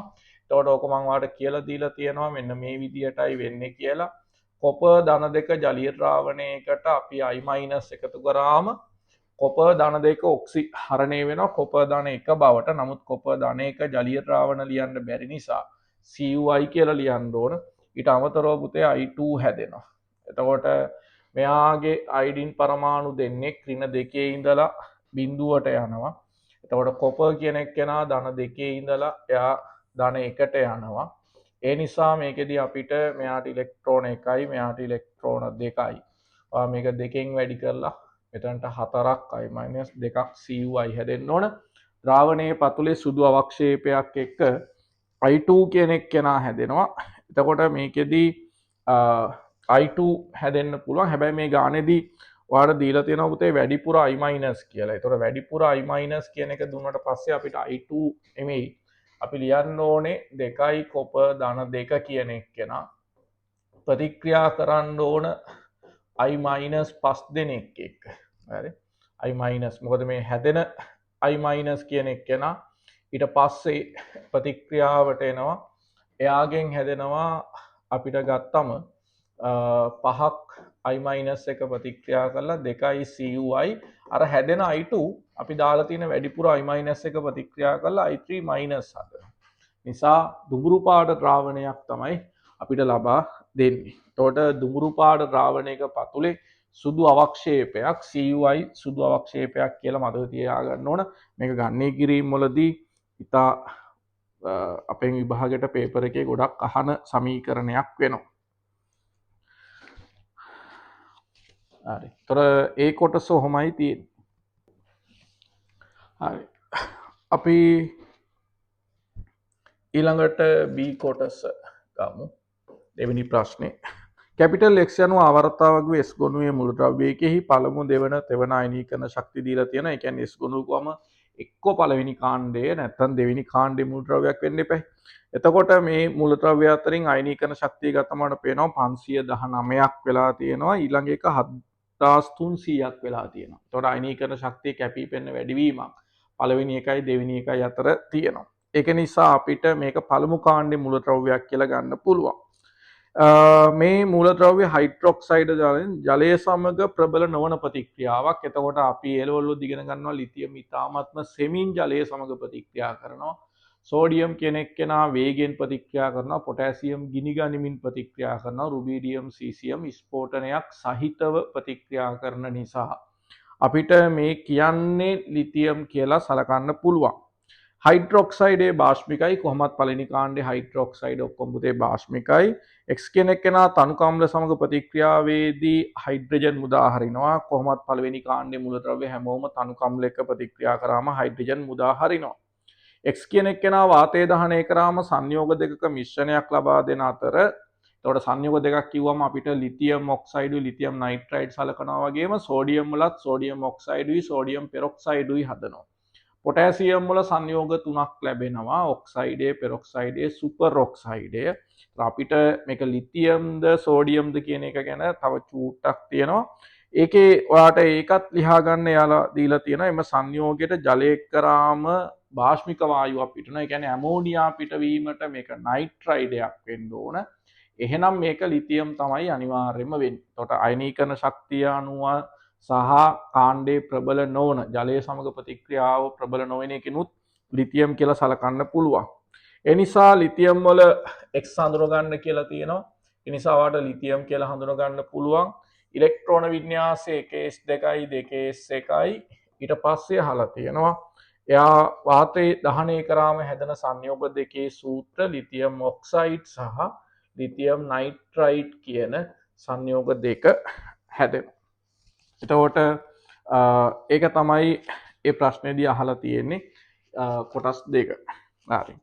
C කෙනෙක් කෙනාගේ මෙන්න මේ විදියට සංයෝග ටිකක් දීලා තියෙනවා උතේ. මේ සංයෝගවලදී එයාලා ඔයාට දීලා තියෙනවා තාප වියෝජන සමීකරණවලදී තාප වියෝජනයේදී සිදුවෙන නිරීක්ෂණ දීලා තියෙනවා. ඒ වගේම තමයි මේ සංයෝගවලට HCl එකතු කරාම ලබා දෙන නිරීක්ෂණ දීලා තියෙනවා. එතකොට පළවෙනි එක මම තාප යෝජන සමීකරණ ටික ලියන්නම්. හරි. එතකොට ඇමෝනියම් කාබනේට් තියෙනවා උතේ. ඇමෝනියම් කාබනේට් කියන එක්කෙනා තාප වියෝජනය කරාම ඔයා දන්නවා අර ඇමෝනියා පිට කරන ලවණයක් වෙනවා. ඒක නිසා ඇමෝනියා ධන කාබන් ඩයොක්සයිඩ් ධන ජලය පිට කරනවා. එතකොට ඔන්න සමීකරණය තුල්ත වෙලා තියෙනවා. ওই විදියටයි වෙන්නේ. සිල්ලොනයිට්‍රේට් තියෙනවා. සිල්ලොනයිට්‍රේට් තාප වියෝජනය කරාම ඒකෙන් වාට හම්බෙන්නේ සිල්ල ලෝහය. එතකොට ඊට අමතරව රතු දුඹුරු පාට නයිට්‍රජන් ඩයොක්සයිඩ් සහ O2 ලබා දෙනවා. මේ වියෝජන සමීකරණය සාමාන්‍යයෙන් ඒ ලෝල් වලට නැහැ. සිල්ල වල වියෝජන සමීකරණය. එතකොට සිල්ලොනයිට්‍රේට් රතු දුඹුරු පාට වායුවක් පිට කරනවා කියන එක අපි දන්න දෙයක්. ඒ වගේම තමයි යාගේ සිල්ලෝල ඔක්සයිඩය අස්ථායි. එයා කෙලින්ම ලෝහය දක්වාම වියෝජනය වෙනවා. ඒ නිසා අපිට මෙතනට දෙකකුයි මෙතනට දෙකයි මෙතනට දෙකයි මෙතනට දෙකකුයි දැම්මට පස්සේ සමීකරණය තුල්ත කරගන්න පුළුවන්. මේකේ අපිට පොටෑසියම් කාබනේට් තියෙනවා. පත් කරාට ඒ ලෙවල් වලදී වියෝජනය වෙන්නේ නැහැ කියලා අපි සලකන්නේ. ඒවා වියෝජනය වීමට පෙර විදීන වෙනවා. ඒ නිසා වියෝජනය නොවේ. එතකොට මැග්නීසියම් ඔක්සයිඩ් තියෙනවා. යත් පත් කරාට වියෝජනය වෙන්නේ නැහැ. එතකොට වියෝජනය නොවේ. ඒ නිසා මේ දෙන්නම වියෝජනය වෙන්නේ නැහැ. වියෝජනය නොවේ. හරි. ඊට පස්සේ අපිට දීලා තියෙන බේරියම් සල්ෆයිඩ් කියන එක්කෙනා ගත්තට පස්සේ ඒකත් වියෝජනය අපි ඒ ලෙවල් වලදී සලකන්නේ නැහැ. සාමාන්‍යයෙන් ගත්තට පස්සේ සල්ෆයිඩ් වියෝජනය. නමුත් එයාගේ ඔක්සයිඩය හදලා වායුවක් පිට කිරීමේ හැකියාවක් තියෙනවා. නිසා අපි ඔන්න ওই විදියට ගත්තට පස්සේ කිසිදු ඝනශේෂයක් ලබා නොදමින් වියෝජනය වෙන එක්කෙනා එහෙනම් ඇමෝනියම් කාබනේට්. ඒක නිසා ඔයාට පහසුවෙන් පුතේ මේකේ ඇමෝනියම් කාබනේට් ගන්න පුළුවන්. එතකොට කැපිටල් A කියන එක්කෙනා ඇමෝනියම් කාබනේට් වෙනවා. Ammonium carbonate. එයා තමයි රත් කරද්දී කිසිදු ඝනශේෂයක් ඉතිරි නොකරන්නේ. ওই වියෝජන සමීකරණ ඇසුරෙන් ඔයාට හඳුනා ගන්න පුළුවන්. දුඹුරු පැහැති වායුවක් සහ කළු පැහැති ඝනයක් සහ තවත් අවර්ණ වායුවක් පිට කරන එතකොට D කියන එක්කෙනා ඔයාට ගන්න පුළුවන් අපි ලියපු සමීකරණ වලින් සිල්වනයිට්‍රේට් කියලා. එතකොට තව සුදු පැහැති ඝනයක් ලබා දෙමින් වායුවක් පිට කරනවා කියලා දීලා තියෙන්නේ E. එයාට එතකොට බේරියම් සල්ෆයිඩ් කියලා ගන්න පුළුවන්. හැබැයි සල්ෆයිඩ් වියෝජනයක් කෙලවල වලට නැති හින්දා ඒක ඔයාට ඉතුරු දේවල් ටික කියවලා හොයා ගන්න වෙනවා. අවර්ණ ජලීය ද්‍රාවණයක් ලබා දෙන අතර වායු පිටවීමක් වෙන්නේ නැල්ලු පුතේ අර වියෝජනය වෙන්නේ නැති B කියන එක්කෙනාට එක්කෝ පොටෑසියම් කාබනේට් නැත්නම් මැග්නීසියම් ඔක්සයිඩ් වලට දැම්මම අවර්ණ ජලීය ද්‍රාවණයක් ලබා දෙනවාලු වායු පිට වෙන්නේ නැල්ලු. හැබැයි ඊළඟටත් වියෝජනය නොවනවා කියන සංයෝගයට හුණුදියර කිරි පැහැ ගන්නවන වායුවක් ලබා දෙනවා කියලා කියන්නේ කාබන් ඩයොක්සයිඩ් පිට වුණා කියන එක. එහෙනම් ඔයාලට තේරුම් ගන්න පුළුවන් B කියන්නේ මැග්නීසියම් ඔක්සයිඩ් කියලා අරගෙන C කියන්නේ පොටෑසියම් කාබනේට් කියලා ගත්තම අපිට ඔන්න මේ වායු ටික මේ සංයෝග ටික ලියා ගන්න පුළුවන් ওই විදියටයි තියෙන්නේ. ඒ නිසා ඔහොමයි එන්නේ. හරි. ඒකේ ඊට අමතරව තව අක්ෂර ටිකක් දීලා තියෙනවා. ඒ ටිකත් අපිට හඳුනා ගන්න කියලා කියනවා. එතකොට ඒ තමයි මේකේ දීලා තියෙනවා X1 කියලා සංයෝගයක්. එතකොට ඒ තමයි HCl එක පිට කරන වායුව කාබන් ඩයොක්සයිඩ් කියන එක. ඊට පස්සේ අර දුමුරු පැහැති වායුව කියන්නේ පුතේ NO2 කියන එක. ඒකෙම අවර්ණ වායුව කියලා කියන්නේ X3O2 වායුව වෙනවා. ඊට පස්සේ තව මේකෙදී තනුකම්ලයක් දැම්මම බේරියම් සල්ෆයිඩ් වලට බේරියම් සල්ෆයිඩ් වල තනුකම්ලයක් දැම්මම වායුව පිට වෙන්නේ සල්ෆර් ඩයොක්සයිඩ්. ඒක නිසා X4 කියලා කියන්නේ සල්ෆර් ඩයොක්සයිඩ් වෙනවා. ඒ වගේම තමයි ඝනශේෂ දෙකක් හම්බුණා. එකක් HCl එකතු කරද්දී සිල්වනයිට්‍රේට් වල හැදෙන ඝනශේෂය මොකක්ද කියලා අහලා තියෙනවා. එහෙනම් Y1 කියලා කියන්නේ සිල්වර් ක්ලෝරයිඩ් වෙනවා. සිල්වනයිට්‍රේට් වලට HCl දානකොට සිල්වර් ක්ලෝරයිඩ්. එතකොට සුදු පැහැති ඝනය අහලා තියෙනවා. බේරියම් සල්ෆයිඩ් ගන්න තියෙන්නේ. බේරියම් ඔක්සයිඩ් කියලා එක ගන්න පුළුවන්. වියෝජනය කරාට පස්සේ හැදෙන එක නේ. ඒක නම් මම බලන්න එපා කියලා කිව්වා. මොකද ඒ වියෝජන සමීකරණයේ ඒ ලෙවල් වලට නැති හින්දා. එතකොට ඇමෝනියම් කාබනේට් කියන එක්කෙනා තාප වියෝජනය කරාම ඇමෝනියා සහ කාබන් ඩයොක්සයිඩ් සහ ජලය ලබා දෙනවා. වියෝජන සමීකරණ දෙක අහලා තියෙනවා. මම මේ දෙක ලිව්වා. X1 වායුව හුණු දිර තුලින් යවූ විට සිදුවන ප්‍රතික්‍රියාවට අදාළ සමීකරණ ලියන්න කියලා තියෙනවා. එතකොට ඔයාලා දන්න එකක් තියෙන්නේ.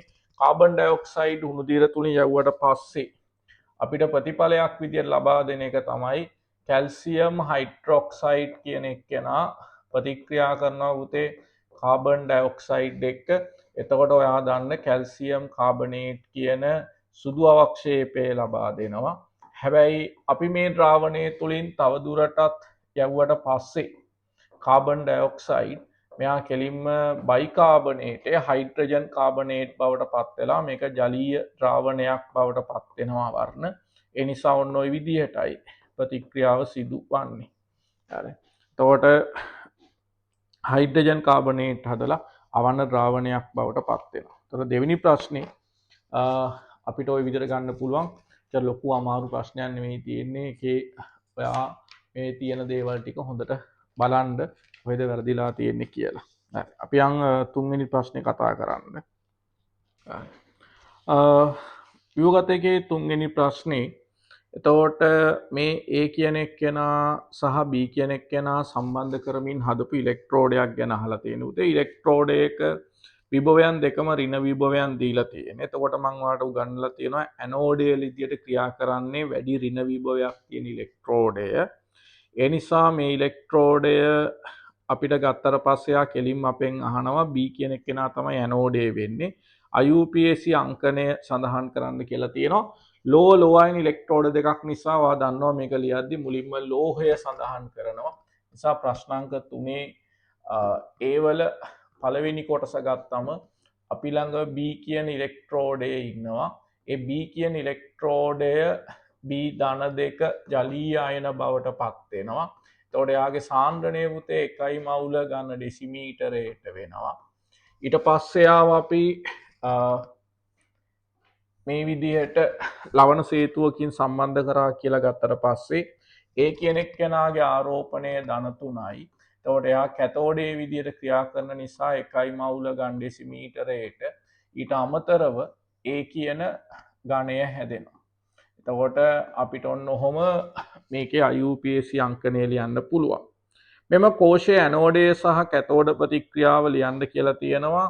එතකොට කෝෂයේ තුලින් ධාරාවක් ගලා ගන්නවද කියන එක අපිට දීලා නැති හින්දා ඔගේ සමතුලිතතා ලකුණටත් තනී තලයටත් දෙකටම ලකුණු දෙන්න කියලා තිබුණේ. එතකොට ඇනෝඩ ප්‍රතික්‍රියාව. එතකොට ඇනෝඩේ වෙන්නේ පුතේ කෝෂයේ මේ IUPAC අංකණයට අනුව මෙන්න මේ වම් අත පැත්තේ තියෙන ඉලෙක්ට්‍රෝඩය. එතකොට එයාට අදාළව එයාට ලියන්න පුළුවන් B කියන ඝණය B ධන දෙක. මම කෝෂයේ ක්‍රියාත්මක වෙනවා කියලා හිතලා ගත්ත හින්දා තනී තලයේ දාන්න පුළුවන්. සමතුලිතතා ලකුණ දාලා තිබ්බත් ප්‍රශ්නයක් නැහැ. හරිද? ඒතර ඔන්න ඔය විදිහට තියෙනවා. එතකොට මේකේ කැතෝඩය තියෙනවා. කැතෝඩය කියන එක්කෙනා ගත්තට පස්සේ එයාගේ අපිට එනවා ඒ ධන 3 කියන එක්කෙනා ඔක්සිහරණය වෙන්න ඕනේ. එතකොට ඒ ධන 3 ජලීය අයන ඉලෙක්ට්‍රෝන 3ක් අරගෙන ඒ ඝණය බවට පත් වෙනවා. ඒ ඝණය බවට පත් වෙනවා. ඒතර ඔන්න ඔය විදිහට තමයි ප්‍රතික්‍රියාව තියෙන්නේ. ඊට පස්සේ අපෙන් අහනවා පුතේ සමස්ත ප්‍රතික්‍රියාව මොකක්ද කියලා. ඒතර සමස්ත ප්‍රතික්‍රියාව අපි මේක පළවෙනි සමීකරණය මෙයා දෙවෙනි සමීකරණය කියලා ගත්තම පළවෙනි සමීකරණය අපි 3න් වැඩි කරලා දෙවෙනි සමීකරණය අපි 2න් වැඩි කරලා එකතු කරමු. එතකොට අපිට එනවා 3යි කැපිටල් B කියන ඝණය ප්‍රතික්‍රියා කරලා 2යි A ධන 3 ජලීය අයනත් එක්ක ප්‍රතික්‍රියා කරාට පස්සේ අපිට හැදෙනවා උතේ 3යි B ධන 2 කියන ජලීය අයන සහ කැපිටල් A කියන ලෝහය තැන්පත් වීම සිදු වෙනවා. දරන්න ওই විදිහට තමයි මේකේ කෝෂය සමස්ත ප්‍රතික්‍රියාව ලැබෙන්නේ. ඊට පස්සේ ආවගෙන් අහනවා මේ ප්‍රතික්‍රියාවට අදාළව කෝෂයේ විද්‍යුත්ගාමක බලය කොච්චරක්ද කියලා. ඒතර ඇනෝඩයයි කැතෝඩයයි කියන දෙක හඳුනාගත්ත නිසා කෝෂයේ විද්‍යුත්ගාමක බලය හොයන්න ඔයාලට කැමති සමීකරණයක් භාවිතා කරන්න පුළුවන්. කැතෝඩේ විද්‍යුත්ගාමක බලයෙන් ඇනෝඩේ විද්‍යුත්ගාමක බලය අඩු කරන්න පුළුවන්. තොර කැතෝඩේ විද්‍යුත්ගාමක බලය ඍණ 1.1.4 වෝල්ටීයතාවයක් වෙනවා. තොර ඇනෝඩේ විද්‍යුත්ගාමක බලය ඍණ 2.02ක් වෝල්ටීයතාව වෙනවා. අඩු කරාම අපිට ලැබෙනවා 0.88ක වෝල්ටීයතාවයක් තියෙන කෝෂයක් තමයි මේ හදලා තියෙන්නේ. එතකොට ඒ ධන තුන ද්‍රාවණයට ජලය එකතු කළහොත් මේ ද්‍රාවණයේ විද්‍යුත්ගාමක බලය කෙසේ වෙනස් වේද කියලා. එතකොට ඒ ධන තුන ද්‍රාවණයට ජලය එකතු කරාම ඒ ධන තුන කියන එක්කෙනාගේ සාන්ද්‍රණය අඩු වෙනවා. එතකොට ඒ ධන තුන සාන්ද්‍රණය අඩු වෙනකොට කෝෂය බලනවා මේ කෝෂ ප්‍රතික්‍රියාව පසුපසට නැඹුරු කරන්න. මේ පැත්තට යන්න බලනවා. ඒක නිසා කෝෂයේ විද්‍යුත්ගාමක බලය අඩුවීමක් සිදු වෙනවා. කෝෂයේ විද්‍යුත්ගාමක බලය අඩු වේ කියලා ගන්න පුළුවන්. හරි. ඊට පස්සේ ඔයාලට දීලා තියෙනවා ජලීය සිලොනයිට්‍රේටුයි කොපර් සල්ෆේට් ද්‍රාවණ දෙකක සාන්ද්‍රණ ඉහළ තත්ත්වයේ පවතින අතර එම ද්‍රාවණ දෙකට අක්‍රීය ඉලෙක්ට්‍රෝඩ භාවිතා කරමින් තප්පර 50ක් නියත ධාරාවක් යවූ විට කැතෝඩේදී තන්පත් වන සිල් ස්කන්ධය මෙන්න මෙච්චරක් නම් කැතෝඩ සහ ඇනෝඩ ප්‍රතික්‍රියා ලියන්න කියලා. එතකොට මේ දෙන්නම ඉන්න ජලීය ද්‍රාවණයක් තමයි ඔයාට දීලා තියෙන්නේ. ඒ ද්‍රාවණයට අපිට දාලා තියෙනවා අක්‍රීය ඉලෙක්ට්‍රෝඩ. එන ඉලෙක්ට්‍රෝඩ ඇනෝඩේදී ප්‍රතික්‍රියාවට එන්නේ නැහැ. මේකේ 6 වෙනි කොටස ඔයාට කියනවා කොපර් සල්ෆේටුයි සිලොනයිට්‍රේටුයි ද්‍රාවණ දෙකක් තියෙනවා ඉහළ තත්ත්වයේ පවතිනවා. එම ද්‍රාවණ දෙකට අක්‍රියට වෙන වෙනම දාලා බලන්න තියෙනවා. අක්‍රීය ඉලෙක්ට්‍රෝඩ දෙකක් භාවිතා කළ තප්පර 50ක්. එයා ඔයාට ඉංගියක් දීලා තියෙනවා උතේ මේ සිල්වර් ඉලෙක්ට්‍රෝඩේදී. හරි. එතකොට කෝෂ දෙකක් තියෙනවා. පළවෙනි කෝෂය සහ දෙවෙනි කෝෂය කියලා. අපිට මේක කෝෂ දෙකකට ගන්න වෙනවා. එතකොට කෝෂ දෙකයි. හරි. එතකොට පළවෙනි කෝෂයේදී මේ ඉලෙක්ට්‍රෝඩ අක්‍රියයි. ඉලෙක්ට්‍රෝඩ අක්‍රිය නම් ඇනෝඩය ප්‍රතික්‍රියාවට එන්නේ නැහැ. එහෙනම් ඔයාට මේකට ගේන්න වෙනවා කැටායන සහ ඇනායන ප්‍රතික්‍රියා කරන්න. එතකොට ඇනෝඩේදී ගත්තම ඇනෝඩයෙන් ඇනායනයක් ඉවත් කරන්න සිද්ධ වෙනවා. ඇනායන විදිහට ඉන්නේ මේ කෝෂයේ නයිට්‍රේට් අයන ඉන්නවා. ඊට අමතරව හයිඩ්‍රොක්සයිඩ් අයන ඉන්නවා. එතකොට මේකේ කැතෝඩය විදිහට ඉන්නේ සිල්වර් ධනායන ඉන්නවා. ඒ වගේම ජලය ලබා දෙන H ධනායන ඉන්නවා.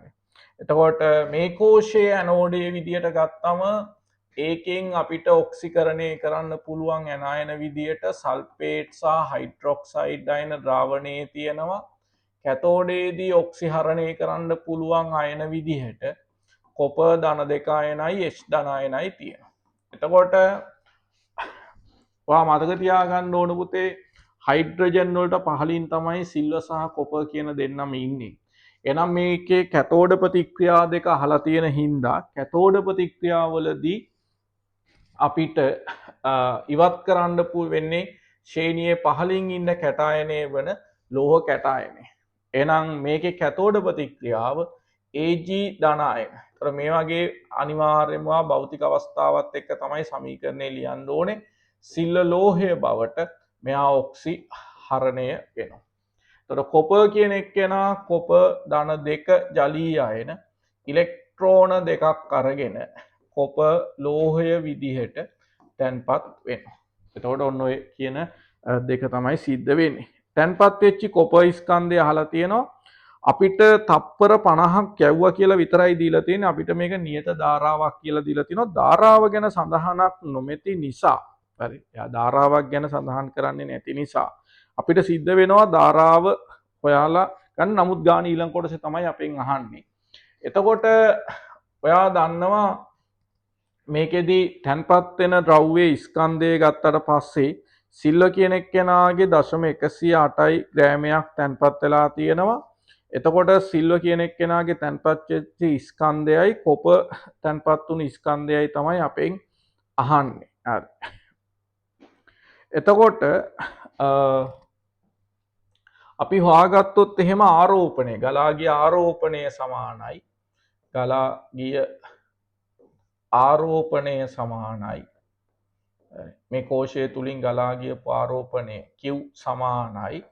අපිට ගන්න පුළුවන් පුතේ තැන්පත් වෙච්ච සිල්ල 0.108යි කියන ග්‍රෑම් ගාන.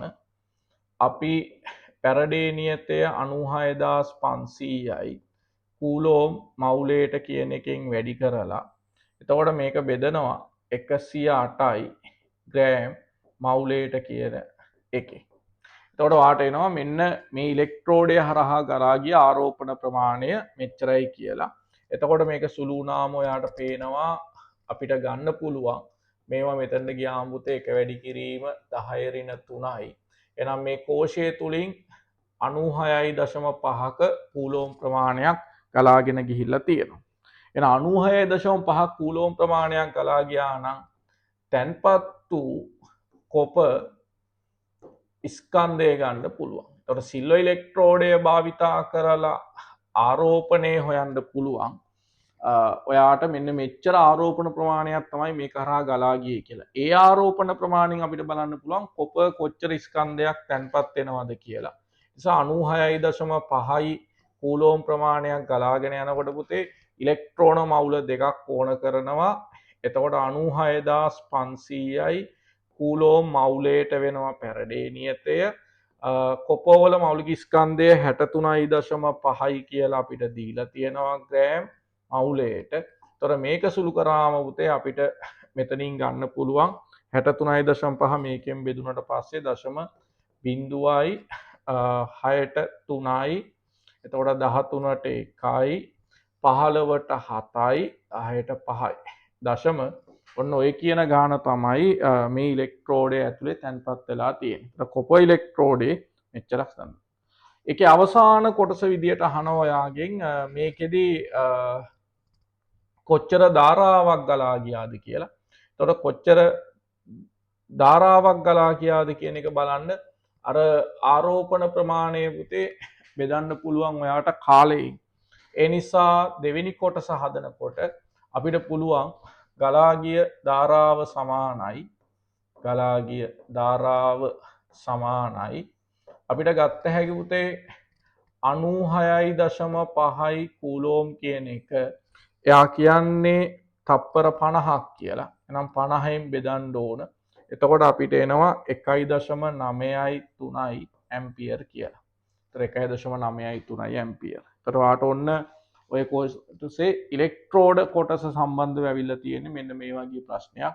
එතකොට ඒක ලේසියෙන් විසඳ ගන්න පුළුවන්. හරියට ප්‍රශ්න කියවන්න ඉලෙක්ට්‍රෝඩ වල තීරි ටික හොඳට බලන්න. ගාන වැරදිලා තියෙනවා නම් ආයෙ නැවත වතාවක් හදන්න. හරි. තුන්වෙනි ගානේ B කොටස අපිට එනවා මේ විදියට චාලක රසායනය සම්බන්ධ කරලා තියෙන්නේ. එතනදී ඔය ගානේ අඩුපාඩුවක් තිබුණා. ඊතර් දාලා තියෙන ප්‍රමාණය තුන්වෙනි කොටසේදී ඝන සෙන්ටිමීටර් 50 කරගන්න ඕන නැත්නම් ගාන හදන්න බෑ. හරි. ඒ ඝන සෙන්ටිමීටර් 100 කියලා පේපර් එකේ වැදලා තියෙන්නේ 100 නෙමෙයි 50 කරගන්න. හරි. එක් සමුද්‍ර කලාපයේ ජලීය කලාපයේ තුල සහ AB අතර සාන්ද්‍රණ හොයන්න කියලා තියෙනවා. මොකද එයා ඔයාට කියලා තියෙන අර විභාගයට ආපු ගාණක් නැවත ප්‍රතිනිර්මාණය කරලා තියෙන්නේ ඔය ඒ වගේම ගාණක් අපිට 2018 2019 විභාගයට ආපු රචනා පේපර් එකේ ප්‍රශ්නයක් විදි තියෙන එකක් ඊට වඩා සරල විදියට ඔයාට මේ විභාගගත පේපර් එකේ අහලා තියෙන්නේ. හරි. එතකොට මේ ගාණ හදලා ඉවරනාම 2018 2019 අවුරුදු දෙකේ චාලක රසායන ප්‍රශ්නේ හදලා බලන්න. ඒකත් මේ විදිහෙම එකක් තමයි විභාගයට ඇවිල්ලා තියෙන්නේ. හරි.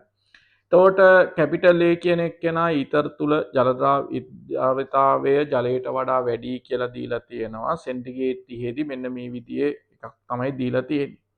එතකොට පුතේ KD විභාග සංගුණකයේ මෙම ද්‍රාවක දෙක අතර 4යි කියලා දීලා තියෙනවා. B කියන එක්කෙනා ජලයේ පමණක් දිය වෙනවා. එතකොට අපිට B වල ආරම්භක සාන්ද්‍රණ හරි ලේසියෙන් හොයන්න පුළුවන්. එතකොට B වල සාන්ද්‍රණය ගත්තට පස්සේ පුතේ පළවෙනි අවස්ථාවේ B වල සාන්ද්‍රණය වෙන්නේ එයා ජලය තුල විතරයි දිය වෙන්නේ. එයාගේ මවුල සංඛ්‍යාව 0.1යි මවුලයක්. ඔයා දිය කරන්නේ ජලයේ ඝන සෙන්ටිමීටර් 100ක. ඒතර 100 වැඩි කිරීම 10^3යි ඝන ඩෙසිමීටර් වෙනවා. ඒ නිසා ඔයාට සාන්ද්‍රණය 1යි මවුල ඝන ඩෙසිමීටරයට කියලා එනවා. 1යි මවුල ඝන ඩෙසිමීටරයට කියලා එනවා. එතකොට B වල දෙවෙනි පරීක්ෂණයේදී සාන්ද්‍රණය ගත්තම අපිට එනවා එයාගේ මවුල සංඛ්‍යාව එතනත් 0.1යි මවුල වෙනවා. හැබැයි ඒක දිය කරලා තියෙන්නේ දැන් ජලයේ ඝන සෙන්ටිමීටර් 50ක. ඒතර 50 වැඩි කිරීම 10^3යි ඝන ඩෙසිමීටර් වෙනවා. එතකොට 2යි මවුල ඝන ඩෙසිමීටරයට කියලා තමයි උදේ වාට මෙතනත් සාන්ද්‍රණය ඉන්නේ. එතකොට B වල සාන්ද්‍රණය තුන්වෙනි පරීක්ෂණයේ ගත්තම එතෙන්දී වාට දිය කරලා තියෙන්නේ 0.5යි මවුල ප්‍රමාණයක්. ඒක දිය කරලා තියෙන්නේ ජලයේ ඝන සෙන්ටිමීටර් 50ක 50 වැඩි කිරීම 10^3යි ඝන ඩෙසිමීටර් වෙනවා. එතකොට අපිට එනවා 1යි මවුල ඝන ඩෙසිමීටරයට කියලා එයාගේ සාන්ද්‍රණය. එතකොට ඔන්න ওই විදිහට B වල සාන්ද්‍රණය ඉතා පහසුවෙන් හොයාගන්න පුළුවන්. මේක ගැටලුව තියෙන්නේ වාට A වල සාන්ද්‍රණය හොයාගන්න වෙනවා. එතකොට ඔය පරිමාදයක සමානව තියෙන නිසායි කියන්නේ ජලී ස්තරය සහ ඕගනික් ස්තරය ඊතර කියන එක්කෙනා ගත්තම ඒ දෙකේ පරිමාදක සමානයි. එතකොට වාට ව්‍යාප්ත කරලා තියෙන මේ හැම පරීක්ෂණයකදීම 5/4ක් ඕගනික් ස්තරයට යනවා. KDගේ 4ක් නිසා ජලය තුල එකක් ඉතුරු වෙලා ඊතර තුලට 4ක් යන්න ඕනේ. එතකොට හැම පරීක්ෂණයකදීම 5/1ක් ජලය තුල ඉතුරු වෙනවා. 5/4ක් ඕගනික් ස්තරය තුළට ගමන් කරන. එතකොට ජලීය කලාපය තුල සාන්ද්‍රණය අහලා තියෙන නිසා අපිට පුළුවන් ගාන හදන්න මේ විදියට. එතකොට ජලීය කලාපය තුල A වල පළවෙනි පරීක්ෂණයේදී සාන්ද්‍රණය සමානයි පුතේ. අපි දිය කරන මවුල සංඛ්‍යාව 0.1යි මවුලයක් වෙනවා. ඒකෙන් 5/1ක් තමයි ජලය තුල ඉතුරු වෙන්නේ. ඒක හොඳට තේරුම් ගන්න. KDගේ 4ක් නිසා KDගේ 4ක් වෙන මේක මෙහෙම ගන්න පුළුවන්කම තියෙන්නේ මේ ද්‍රාවණ දෙකේ ජලය සහ ඕගනික් කියන ස්තර දෙකේ පරිමාදක සමාන නම් විතරයි. හරිද?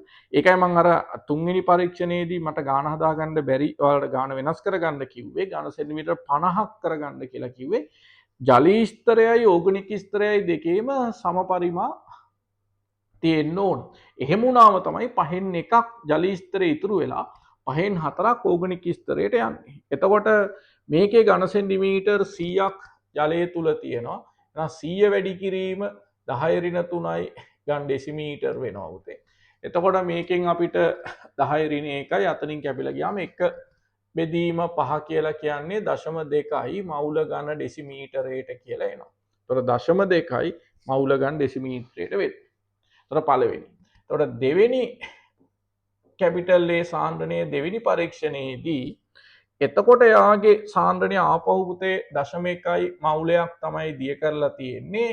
එතකොට 5/1ක් ජලය තුල ඉතුරු වෙනවා. හැබැයි ජලීය කලාපයට දැන් අරන් තියෙන්නේ ඝන සෙන්ටිමීටර් 50යි. එතකොට 50 වැඩි කිරීම 10^3යි ඩෙසිමීටරයක් තමයි දැන් තියෙන්නේ. එතකොට මේක ඉරෙන් උඩට ගියාම පුතේ 100ක් වෙනවා. 10^3 දශමකින් වැඩුණාම 50/5ක් කියන්නේ 250යි. 100 අපිට බෙදුනම 100ට නෑ 18/4යි. එහෙනම් 0.4යි 0.4යි මවුල ඝන ඩෙසිමීටරයට කියලා සාන්ද්‍රණය එනවා. හරි. එතකොට කැපිටල් A කියන එක්කෙනාගේ තුන්වෙනි පරීක්ෂණයේදී මෙන්න මේක තමයි අර නිවැරදි කරගන්න ඕනේ. නැත්තම් මේ ගාන හදන්න බෑ. හරිද? එතකොට එයාගේ සාන්ද්‍රණය පුතේ එතෙන්දිත් දාලා තියෙන්නේ කැපිටල් A 0.1යි මවුලයක් තමයි දාලා තියෙන්නේ. එතකොට එයා තියෙන්නේ 5/1යි. ඒක තියෙන්නේ ඝන සෙන්ටිමීටර් 50ක 10^3යි ඝන ඩෙසිමීටර් වෙනවා. එතකොට මේක සුළු කරාමත් අරකම තියෙන හින්දා අපිට එනවා 0.4යි මවුල ඝන ඩෙසිමීටරයට කියලා. එතකොට ඔන්න ওই විදිහට ඔයාට එනවා. එතකොට කැපිටල් A සාන්ද්‍රණයි කැපිටල් B සාන්ද්‍රණයි හොයාගන්න පුළුවන්. දෙවෙනි එකේදී අපිට ප්‍රතික්‍රියාවේ පෙළ අහනවා. එතකොට පෙළ හොයන්න උනාම අපිට තියෙන්නේ පුතේ ශීඝ්‍රතා ප්‍රකාශනයක් ලියන්න. එතකොට ශීඝ්‍රතා ප්‍රකාශනය සමානයි A වල සාන්ද්‍රණයේ යම්කිසි බලයක් සහ B වල සාන්ද්‍රණයේ යම්කිසි බලයක් කියලා අපිට මේක ලියන්න පුළුවන්. සිම්පල් A කියන්නේ Aට සාපේක්ෂව පෙළ කියලා ලියන්න. සිම්පල් B කියන්නේ Bට සාපේක්ෂව පෙළ එනවා. එතකොට පළවෙනි පරීක්ෂණයේදී ආරම්භක ශීඝ්‍රතාව 1 වැඩි කිරීම 10^4යි මවුල ඝන ඩෙසිමීටරයට තප්පරයට කියලා එනවා. තොට ඔයා හොයාගත්ත ඒවල සාන්ද්‍රණය මෙතැන්ට දාන්ඩ ඒවල සාන්ද්‍රණය අපි හොයාගත්තේ 0.2 කියලා. තොට 0.2 මවුල ගන ඩෙසිමීට්‍රේට කියලා එනවා. ඒක පුතේ සිම්පල් ඒවෙනි බලය. බීවල සාන්ද්‍රණය අපි හොයාගත්තේ 1 මවුල ගන් ඩෙසිමීට්‍රේට කියලා. තොට යාගේ සාන්ද්‍රණයේ සිම්පල් බීවෙනි බලය කියලා එනවා. තොර මෙතැන්ට දෙවෙනි පරීක්ෂණයේදී අපිට සීග්‍රතාව දීලා තියෙනවා 8 වැඩි කිරීම 10^4යි මවුල ගන්න ඩෙසිමීටරයට කියලා. මවුල ගන්න ඩෙසිමීටරයට තප්පරයට. එතකොට ඒක සමානුපාතිකයි පුතේ. මෙයාගේ එනවා අපිට සාන්ද්‍රණය ගත්තට පස්සේ කැපිටල් A වල සාන්ද්‍රණය අපි හොයාගත්තම ආවේ අපිට එතන 0.4යි කියලා. 0.4යි මවුල ගන්න ඩෙසිමීටරයට කියලා. එතකොට ඒකේ සිම්පල් A වෙනි බලය සහ මෙයාගේ සාන්ද්‍රණය වෙනවා පුතේ 2 මවුල ගන් ඩෙසිමීටරයට කියලා ආවේ අපිට 2 මවුල ගන් ඩෙසිමීටරයට ඒක B වෙනි බලය. එතකොට අංක 2 කියලා අපිට දෙවෙනි සමීකරණය ගත්ත හැකි. අවසාන සමීකරණයේදී අපිට තුන්වෙනි පරීක්ෂණයේදී ශීඝ්‍රතාව ගාන දීලා තියෙනවා 2 වැඩි කිරීම 10^4යි මවුල ගන ඩෙසිමීටරයට තප්පරයට කියලා. එතකොට මේ ප්‍රකාශන ලියන්න අනිවාර්යයෙන්ම නැත්නම් ලකුණු අපිට සම්පූර්ණයෙන්ම ගන්න බෑ. එතකොට ඒ වල සාන්ද්‍රණය නැවත වතාවක් එන්නේ පුතේ 0.4යි මවුල ගන ඩෙසිමීටරයට කියලා. එතකොට ඒකේ සිම්පල් A වෙනි බලය වෙනවා. අපිට මේ පරීක්ෂණයේදී B වල සාන්ද්‍රණය ආවේ පුතේ බෙදුනට පස්සේ 1 මවුල ගන් ඩෙසිමීටරයට කියලා. 1 මවුල ගන් ඩෙසිමීටරයට කියලා ආවා. එතකොට ඒක එනවා ඔන්න ඔය විදියට. එයාගේ B වෙනි බලය. එතකොට ඒක තමයි තුන්වෙනි සමීකරණය. එහෙනම් ওই විදියට ඔයාට මේ ප්‍රකාශන තුනක් ලියන්න පුළුවන් ශීඝ්‍රතාව හොයන්න. මේ සමීකරණ තුන බෙදුනට පස්සේ ඔයාට පුළුවන් මේකෙන් අපිට සාන්ද්‍රණය ගන්න. ඒතර අපිට පළවෙනි සමීකරණයයි තුන්වෙනි සමීකරණයයි බෙදන්න පුළුවන්. ඒතර පළවෙනි සමීකරණයයි තුන්වෙනි සමීකරණයයි බෙදුනම එකයට භාගය කියලා එනවා අපිට. ඒ වගේම සමානයි මෙතනින් එනවා පුතේ 0.2 බෙදීම 0.4 සිම්පල් A වෙනි බලය කියලා. මේක අපිට අයින් වෙලා යනවා. එතකොට මෙතනින් එනවා භාග්‍ය සමානයි භාග්‍ය සිම්පල් A වෙනි බලය කියලා. එතකොට ඒ සමානයි වාට උත්තරයක් එනවා 1යි කියලා. ඒ කියන්නේ කැපිටල් A ට සාපේක්ෂව පෙළ 1ක් කියලා ගන්න පුළුවන්කම තියෙනවා. හරි. එතකොට කැපිටල් A ට සාපේක්ෂව පෙළ 1ක් කියලා ගත්ත හැකි. දෙවෙනි අවස්ථාවේදී අපිට පුළුවන් මේ සමීකරණේ 2යි 3යි සමීකරණ දෙක බෙදන්න. 2යි 3යි සමීකරණ දෙක බෙදුනම පුතේ 8 බෙදීම 2යි කියලා කියන්නේ 4යි කියලා එනවා. ඒතර මෙතනින් මේ A වල සාන්ද්‍රණ ඉවත් වෙලා යනවා. මේකෙන් එනවා ඔයාට 2 B වෙනි බලය කියලා. එහෙනම් අපිට 2 වර්ගය සමානයි 2 B වෙනි බලය කියලා ලියන්න පුළුවන්. එතකොට මෙතනින් අපිට එනවා ලියන්න පුළුවන්කම තියෙනවා 2 B වෙනි බලය. එතකොට අපිට B සමානයි 2ක් කියලා එනවා. එතකොට ඔන්න Aට සාපේක්ෂව පෙළ 1යි Bට සාපේක්ෂව පෙළ 2ක් කියලා එනවා. එතකොට ශීඝ්‍රතා සමීකරණය අහලා තියෙනවා. ඔයාට කැමති සමීකරණයකට මේක ආදේශ කරන්න පුළුවන්කම තියෙනවා. එතකොට පළවෙනි සමීකරණයට ආදේශ කරන්න පුළුවන්. ඒක ලේසි අපිට ආදේශ කරාට පස්සේ ඒට සාන්ද්‍රණය 0.2යි මෙයාගේ 1යි මවුල ගන්න ඩෙසිමීටර වෙනවා. පෙළ අපි හොයාගෙන තියෙනවා 2යි 1යි කියලා. ඒතර අංක 1 සමීකරණයට ආදේශ කරාම k සමානයි ශීඝ්‍රතාව බෙදීම A වල සාන්ද්‍රණයේ පළවෙනි බලය වතාවක් B වල සාන්ද්‍රණයේ වර්ගය කියලා එනවා පුතේ. ආරම්භක ශීඝ්‍රතාව 1 වැඩි කිරීම 10^4යි මවුල ගන ඩෙසිමීටරයට තප්පරයට කියලා එනවා. එතකොට A වල සාන්ද්‍රණය ඔයාට ආවේ ඔය පරීක්ෂණයේදී 0.2යි කියලා. එතකොට 0.2යි මවුල ගන ඩෙසිමීටරයට කියන එකේ පළවෙනි බලය. එතකොට මෙතන එන්නේ 1යි මවුල ගන් ඩෙසිමීටරයට කියලා. ඒකේ වර්ගය එනවා. එතකොට මේක සුළු කරාම පුතේ මෙතනින් 0.2යි ඒ කියන්නේ 5ක් කියලා එනවා. එතකොට 5 වැඩි කිරීම 10^4යි ඒකකයේ පුතේ එන්නේ ඩෙසිමීටර් 6යි මවුල ඍණ 2යි එතකොට තප්පරයට කියලා එනවා. ඒතර ඔන්න ඔය විදිහට තමයි ගන්න තියෙන්නේ. ගානේ අඩුපාඩුවක් තිබ්බා. අර ඊටර් ඝන සෙන්ටිමීටර් 100 කියලා වැඩිච්ච එක ඝන සෙන්ටිමීටර් 50 කරගෙන තමයි හදන්න ඕනේ. ඒ නිසා ගාන හදලා බලන්න එතනට ඝන සෙන්ටිමීටර් 50 දාලා. හරි. ප්‍රශ්නාංක 4 මේක දීලා තියෙනවා අනුක සූත්‍රයක් ABC සමාවිකතාවය පිළිබඳ ප්‍රශ්නයක් තියෙන්නේ. එතකොට ඇල්කොහොලයක් සම්බන්ධව තමයි දීලා තියෙන්නේ පුතේ. ඒ පමණක් ප්‍රකාශ සමාවිතාවය පෙන්නයි. ඒ සංයෝගයේ සාන්ද්‍ර සල්ෆියුරික් සමග A මගින් Dද B මගින් Eද C මගින් Fද ලබා දෙන අතර මේ තුන්දෙනාම හයිඩ්‍රජනීකරණය කරාම G යන එකම සංයෝගය ලබා දෙනවලු. එතකොට එතනින් තමයි වාට ওই ප්‍රශ්නේ ලියා ගන්නව නම් ලියා ගන්න ලේසිම තැන වෙන්නේ. එතකොට ඒක හින්දා මේ සංයෝගේ C කියන එක්කෙනා PC සමග ප්‍රතික්‍රියා කරාම HI කියලා සංයෝග දෙකක් ලබා දෙන අතර එම සංයෝග දෙකම ටොලන්ස් ප්‍රතිකාරකයේ සමග A හා D කියන දෙන්න A හා C හරි P සමග ප්‍රතික්‍රියා කරාම සංයෝග දෙකක් ලැබෙනවා. ඒ දෙන්නම ටොලන්ස් ප්‍රතිකාරකයේ මගින් ඔක්සිකරණය කරන්න පුළුවන් කියන්නේ ඇල්ඩිහයිඩ් කියන එක ඔයාට නිගමනය කරන්න පුළුවන්. ඒ කියන්නේ B කියලා කියන එක්කෙනා එක්කෝ PC සමග ප්‍රතික්‍රියා කරන්නේ නැත්නම් එයා ඔක්සිකරණය කරාම ලබා දෙන්නේ කීටෝනයක් වෙන්න ඕන. ඒක ගැන මුකුත් සඳහනක් නැහැ. අපිට තියෙන එකම නිගමනය තමයි මේ C කියන මේ තුන්දෙනාම හයිඩ්‍රජනීකරණය කරාම G යන එකම ඵලය ලබා දෙන්න ඕන.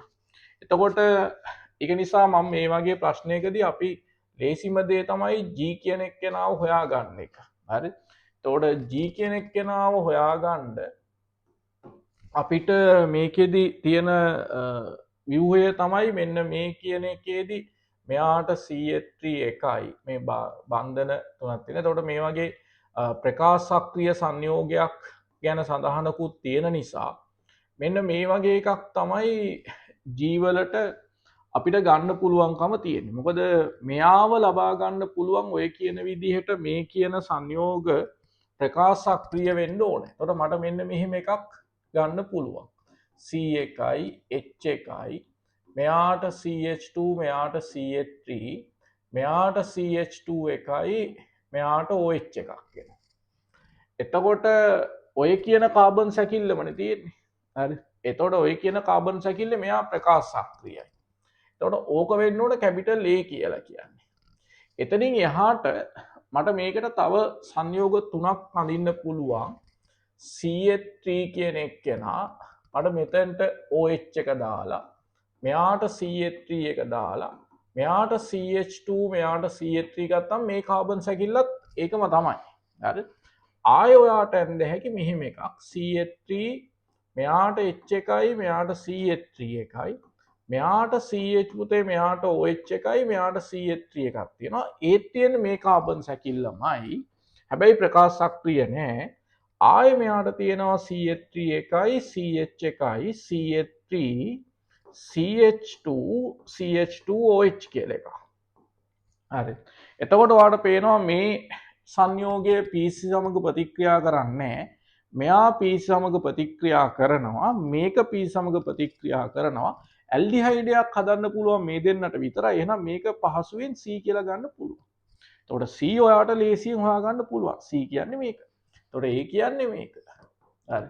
දැන් අපිට ගැටලුව තියෙන්නේ B ගැන.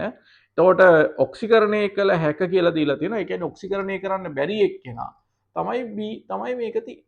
එතකොට ලේසියෙන් ඔයාට මේ දීලා තියෙන එකේ G කියන එක්කෙනාව නිගමනය කරගත්තම අපිට පහසුවෙන් පුළුවන්කම තියෙනවා අර ABC හොයාගන්න. ප්‍රශ්නේ හොඳට කියවන්න. ඔය සමාවිකතාවයේ ප්‍රශ්නෙකදී දීලා තියෙන දේවල් හොඳට කියවන්න. මම එදත් කිව්වා අනුක සූත්‍ර අඳින්න පුළුවන් හැම එකම ඇඳලා බලන්න. හරි.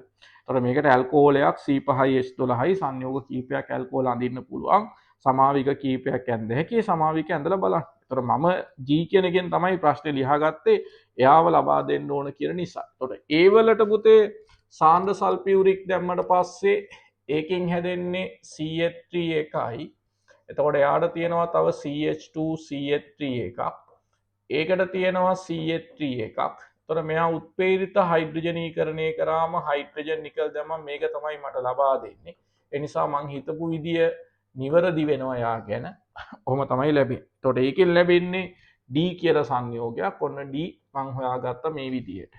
එතකොට C කියන එක්කෙනාට පුතේ උත්පේරිත හයිඩ්‍රජනීකරණය ඒ කියන්නේ සාන්ද්‍ර සල්ෆියුරික් දැම්මට පස්සේ ඒකෙන් මට ලැබෙන්නේ මෙන්න මෙහෙම සූත්‍රයක් CH3 මෙයාට H එකයි මෙයාට CH දිත්ත බන්ධනයක් CH2. එතකොට ඒකට හයිඩ්‍රජන් නිකල් දැම්මම ආපහු මට ලැබෙන්නේ ඔන්න ඔය කියන එක්කෙනාම තමයි. ඒ නිසා C ගෙන් ලැබෙන සංයෝගය ඇවිල්ලා හඳුන්වලා තියෙන්නේ කියන සංකේතයෙන්. එහෙනම් මෙයා තමයි වාට ගන්න පුළුවන් F කියන සංයෝගය. එතකොට ඔහොම තමයි තියෙන්නේ. එතකොට B කියන එක්කෙනා ගත්තම Bට සාන්ද්‍ර සල්ෆියුරික් දැම්මට පස්සේ B වලට සාන්ද්‍ර සල්ෆියුරික් දැම්මම ඒකෙනුත් ජලාණුවක් අයින් වෙලා යනවා.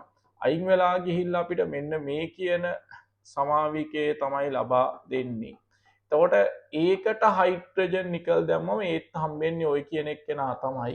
එහෙනම් යා තමයි E කියලා කියන්නේ. එතකොට ඔයාට අහලා තියෙන අක්ෂර ටික ඔක්කොම ලියා ගන්න පුළුවන්කම තියෙනවා.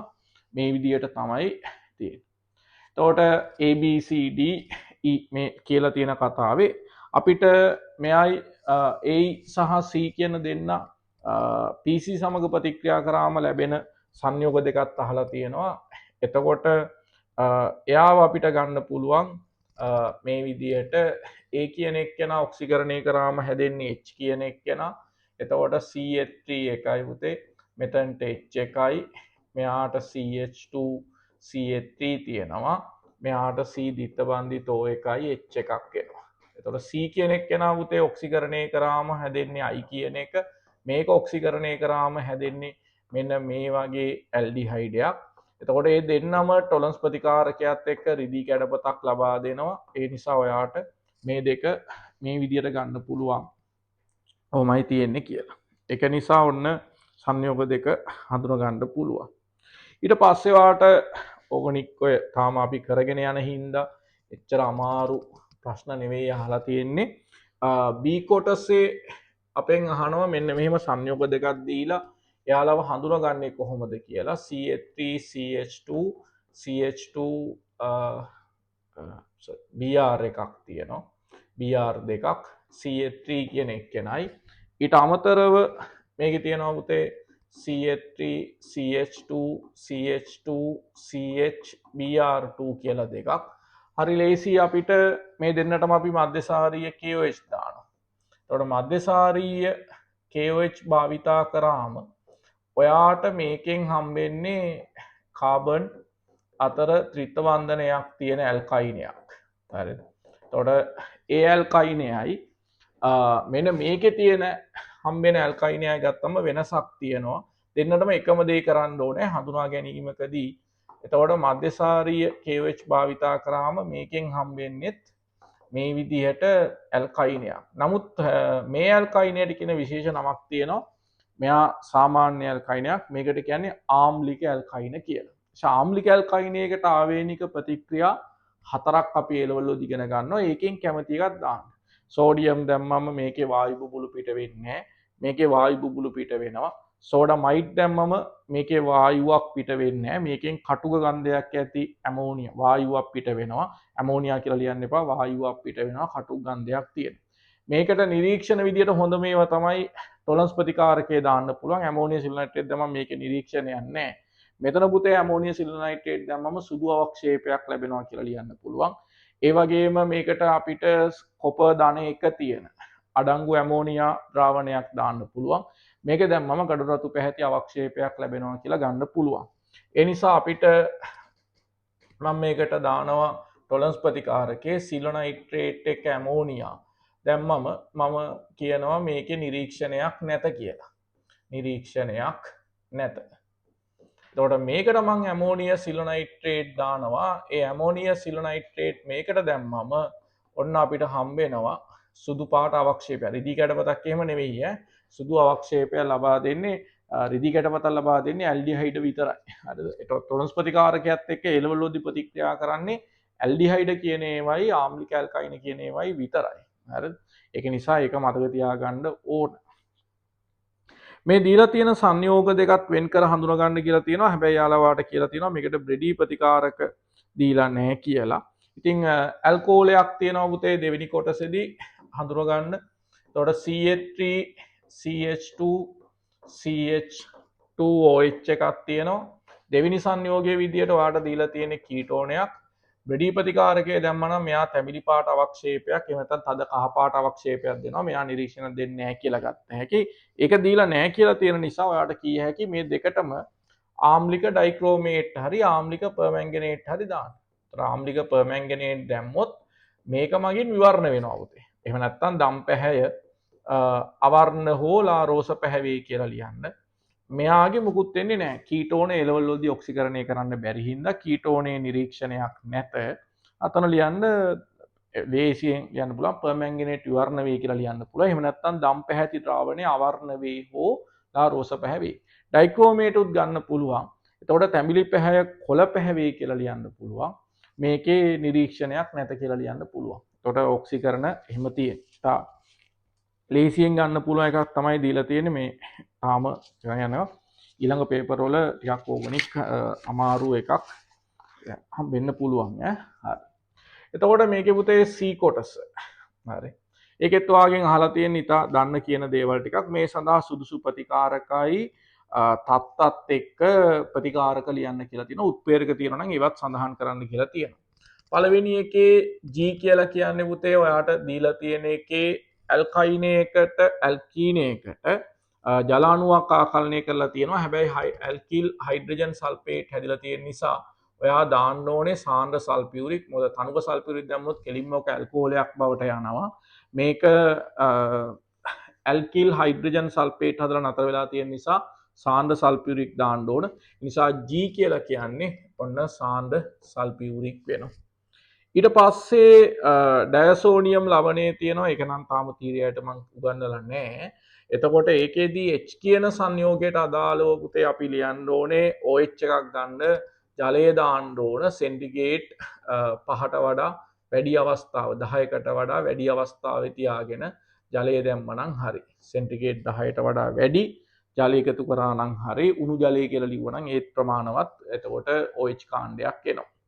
ඊට පස්සේ පුතේ ඇල්කයිනයක් තියෙනවා එයාව කීටෝනයක් කරලා තියෙනවා ඇල්කයිනයකින් කීටෝනයක් හදාගන්න ඔයා භාවිතා කරන්නේ මර්කරි සල්ෆේට් එක්ක තනුක සල්ෆියුරික් දාන්න පුළුවන් එතකොට දැම්මට පස්සේ ඔන්න ඇල්කයිනයකට ජලාණුවක් ආකලනය වෙනවා ඒ නිසා එයාව ගන්න පුළුවන් ඊට පස්සේ ඔයාට දීලා තියෙනවා කීටෝනයකුයි කාබොක්සිලික් අම්ලයකුයි ඉන්න සංයෝගයක් මේ දෙන්නම පුතේ ඔක්සිහරණය වෙලා තියෙනවා කාබොක්සිලික් අම්ල ඔක්සිහරණය කරන්න සිලබස් එකේ තියෙන එකම සංයෝගය ලිතියම් ඇල්මිනියම් හයිඩ්‍රයිඩ්.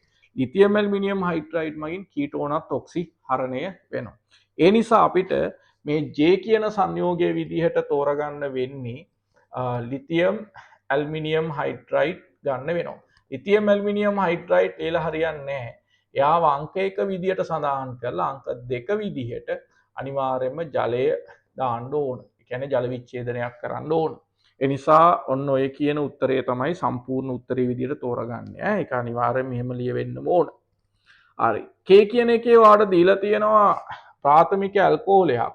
ඒ ප්‍රාථමික ඇල්කොහොලය ඊට පස්සේ ඇල්ඩිහයිඩයක් සෑදීමෙන් නතර කරලා තියෙනවා. එතකොට ඇල්කොහොලයක් ඇල්ඩිහයිඩ සෑදීමෙන් නතර කරන්න පුළුවන් අපිට එකම ආකාරයේ PCC භාවිතා කරලා විතරයි. පිරිඩීනියම් ක්ලෝරෝක්‍රෝමේට් භාවිතා කරලා විතරයි.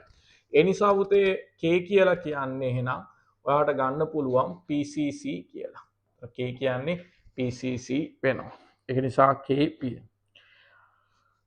ඊට පස්සේ තියෙන එකේදී වාගෙන් අහලා තියෙන ඇල්කයිනයක්. ඒ ඇල්කයිනේ ඇල්කීන සෑදීමෙන් නතර කරනවා. ඇල්කීන දක්වා යන්නේ ඇල්කීන සෑදීමෙන් නතර කරලා තියෙන නිසා L කියන එක්කෙනා විදිහට ඔයාට ගන්න පුළුවන් වෙන්නේ අපිට එහෙම කරන්න නම් අපි හයිඩ්‍රජන් භාවිතා කරන්න ඕන.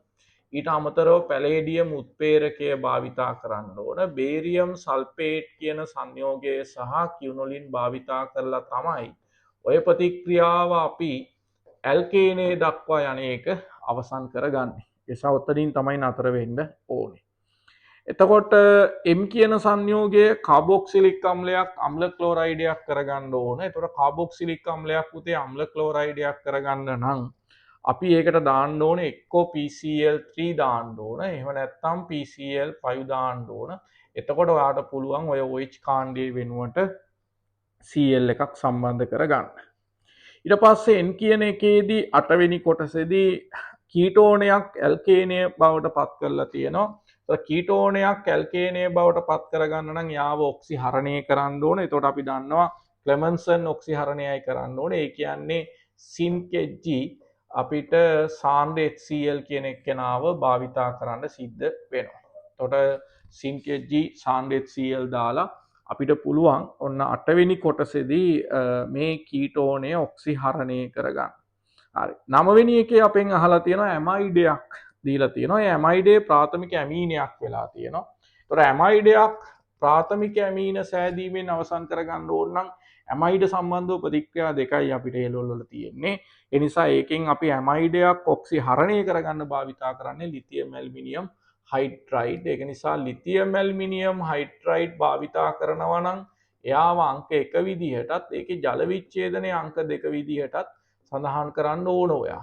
එතකොට ඒකේ ප්‍රතිඵලයක් විදිහට ඔන්න ඔයාට පුළුවන් ඔය ඇමයිඩය ප්‍රාථමික ඇමීනයක් බවට පත් කරගන්න. ඊළඟ එකේ තියෙන්නේ ප්‍රාථමික ඇමීනයක් ඇල්කොහොලයක් වෙලා. ඒතර ප්‍රාථමික ඇමීනයක් ඇල්කොහොලයක් වෙලා තියෙනවා නම් ඒකට දාන්න ඕනේ සෝඩියම් නයිට්‍රයිඩ් එක අපි තනුකෙච්Cl දාලා එයාව HNO2 කියන එක්කෙනා ප්‍රතික්‍රියා මාධ්‍ය තුල හදාගන්න ඕනේ. එහෙම හදාගත්තට පස්සේ HNO2 ප්‍රාථමික ඇමීනියත් එක්ක ප්‍රතික්‍රියා කරලා අපිට ඕන කරන ඇල්කොහොලය ලබා දෙනවා. එතකොට ඒක නිසා ඔන්න ඕමයි කරන්නේ. එතකොට ඔන්න ওই විදිහට ඕගනික් ප්‍රශ්න වලට පුළුවන් ඔන්න ව්‍යුහගත පේපර් එක සම්පූර්ණයෙන්ම සාකච්ඡා කරා. නැවත වතාවක් බලලා අඩුපාඩු හදාගන්න. මොකද අපිට ව්‍යුහගත පේපර් එකේ ලකුණු ඉතා ඉහළ ප්‍රමාණයක් අවශ්‍යයි විභාගෙදී හොඳ සාමාර්ථයකට යන්න. ඒක නැවත බලන්න. හරි. එන්නවනම් ওই විදිහට තමයි 52 වෙනි පේපර් එකේ ව්‍යුහගත පේපර් එක තියෙන්නේ.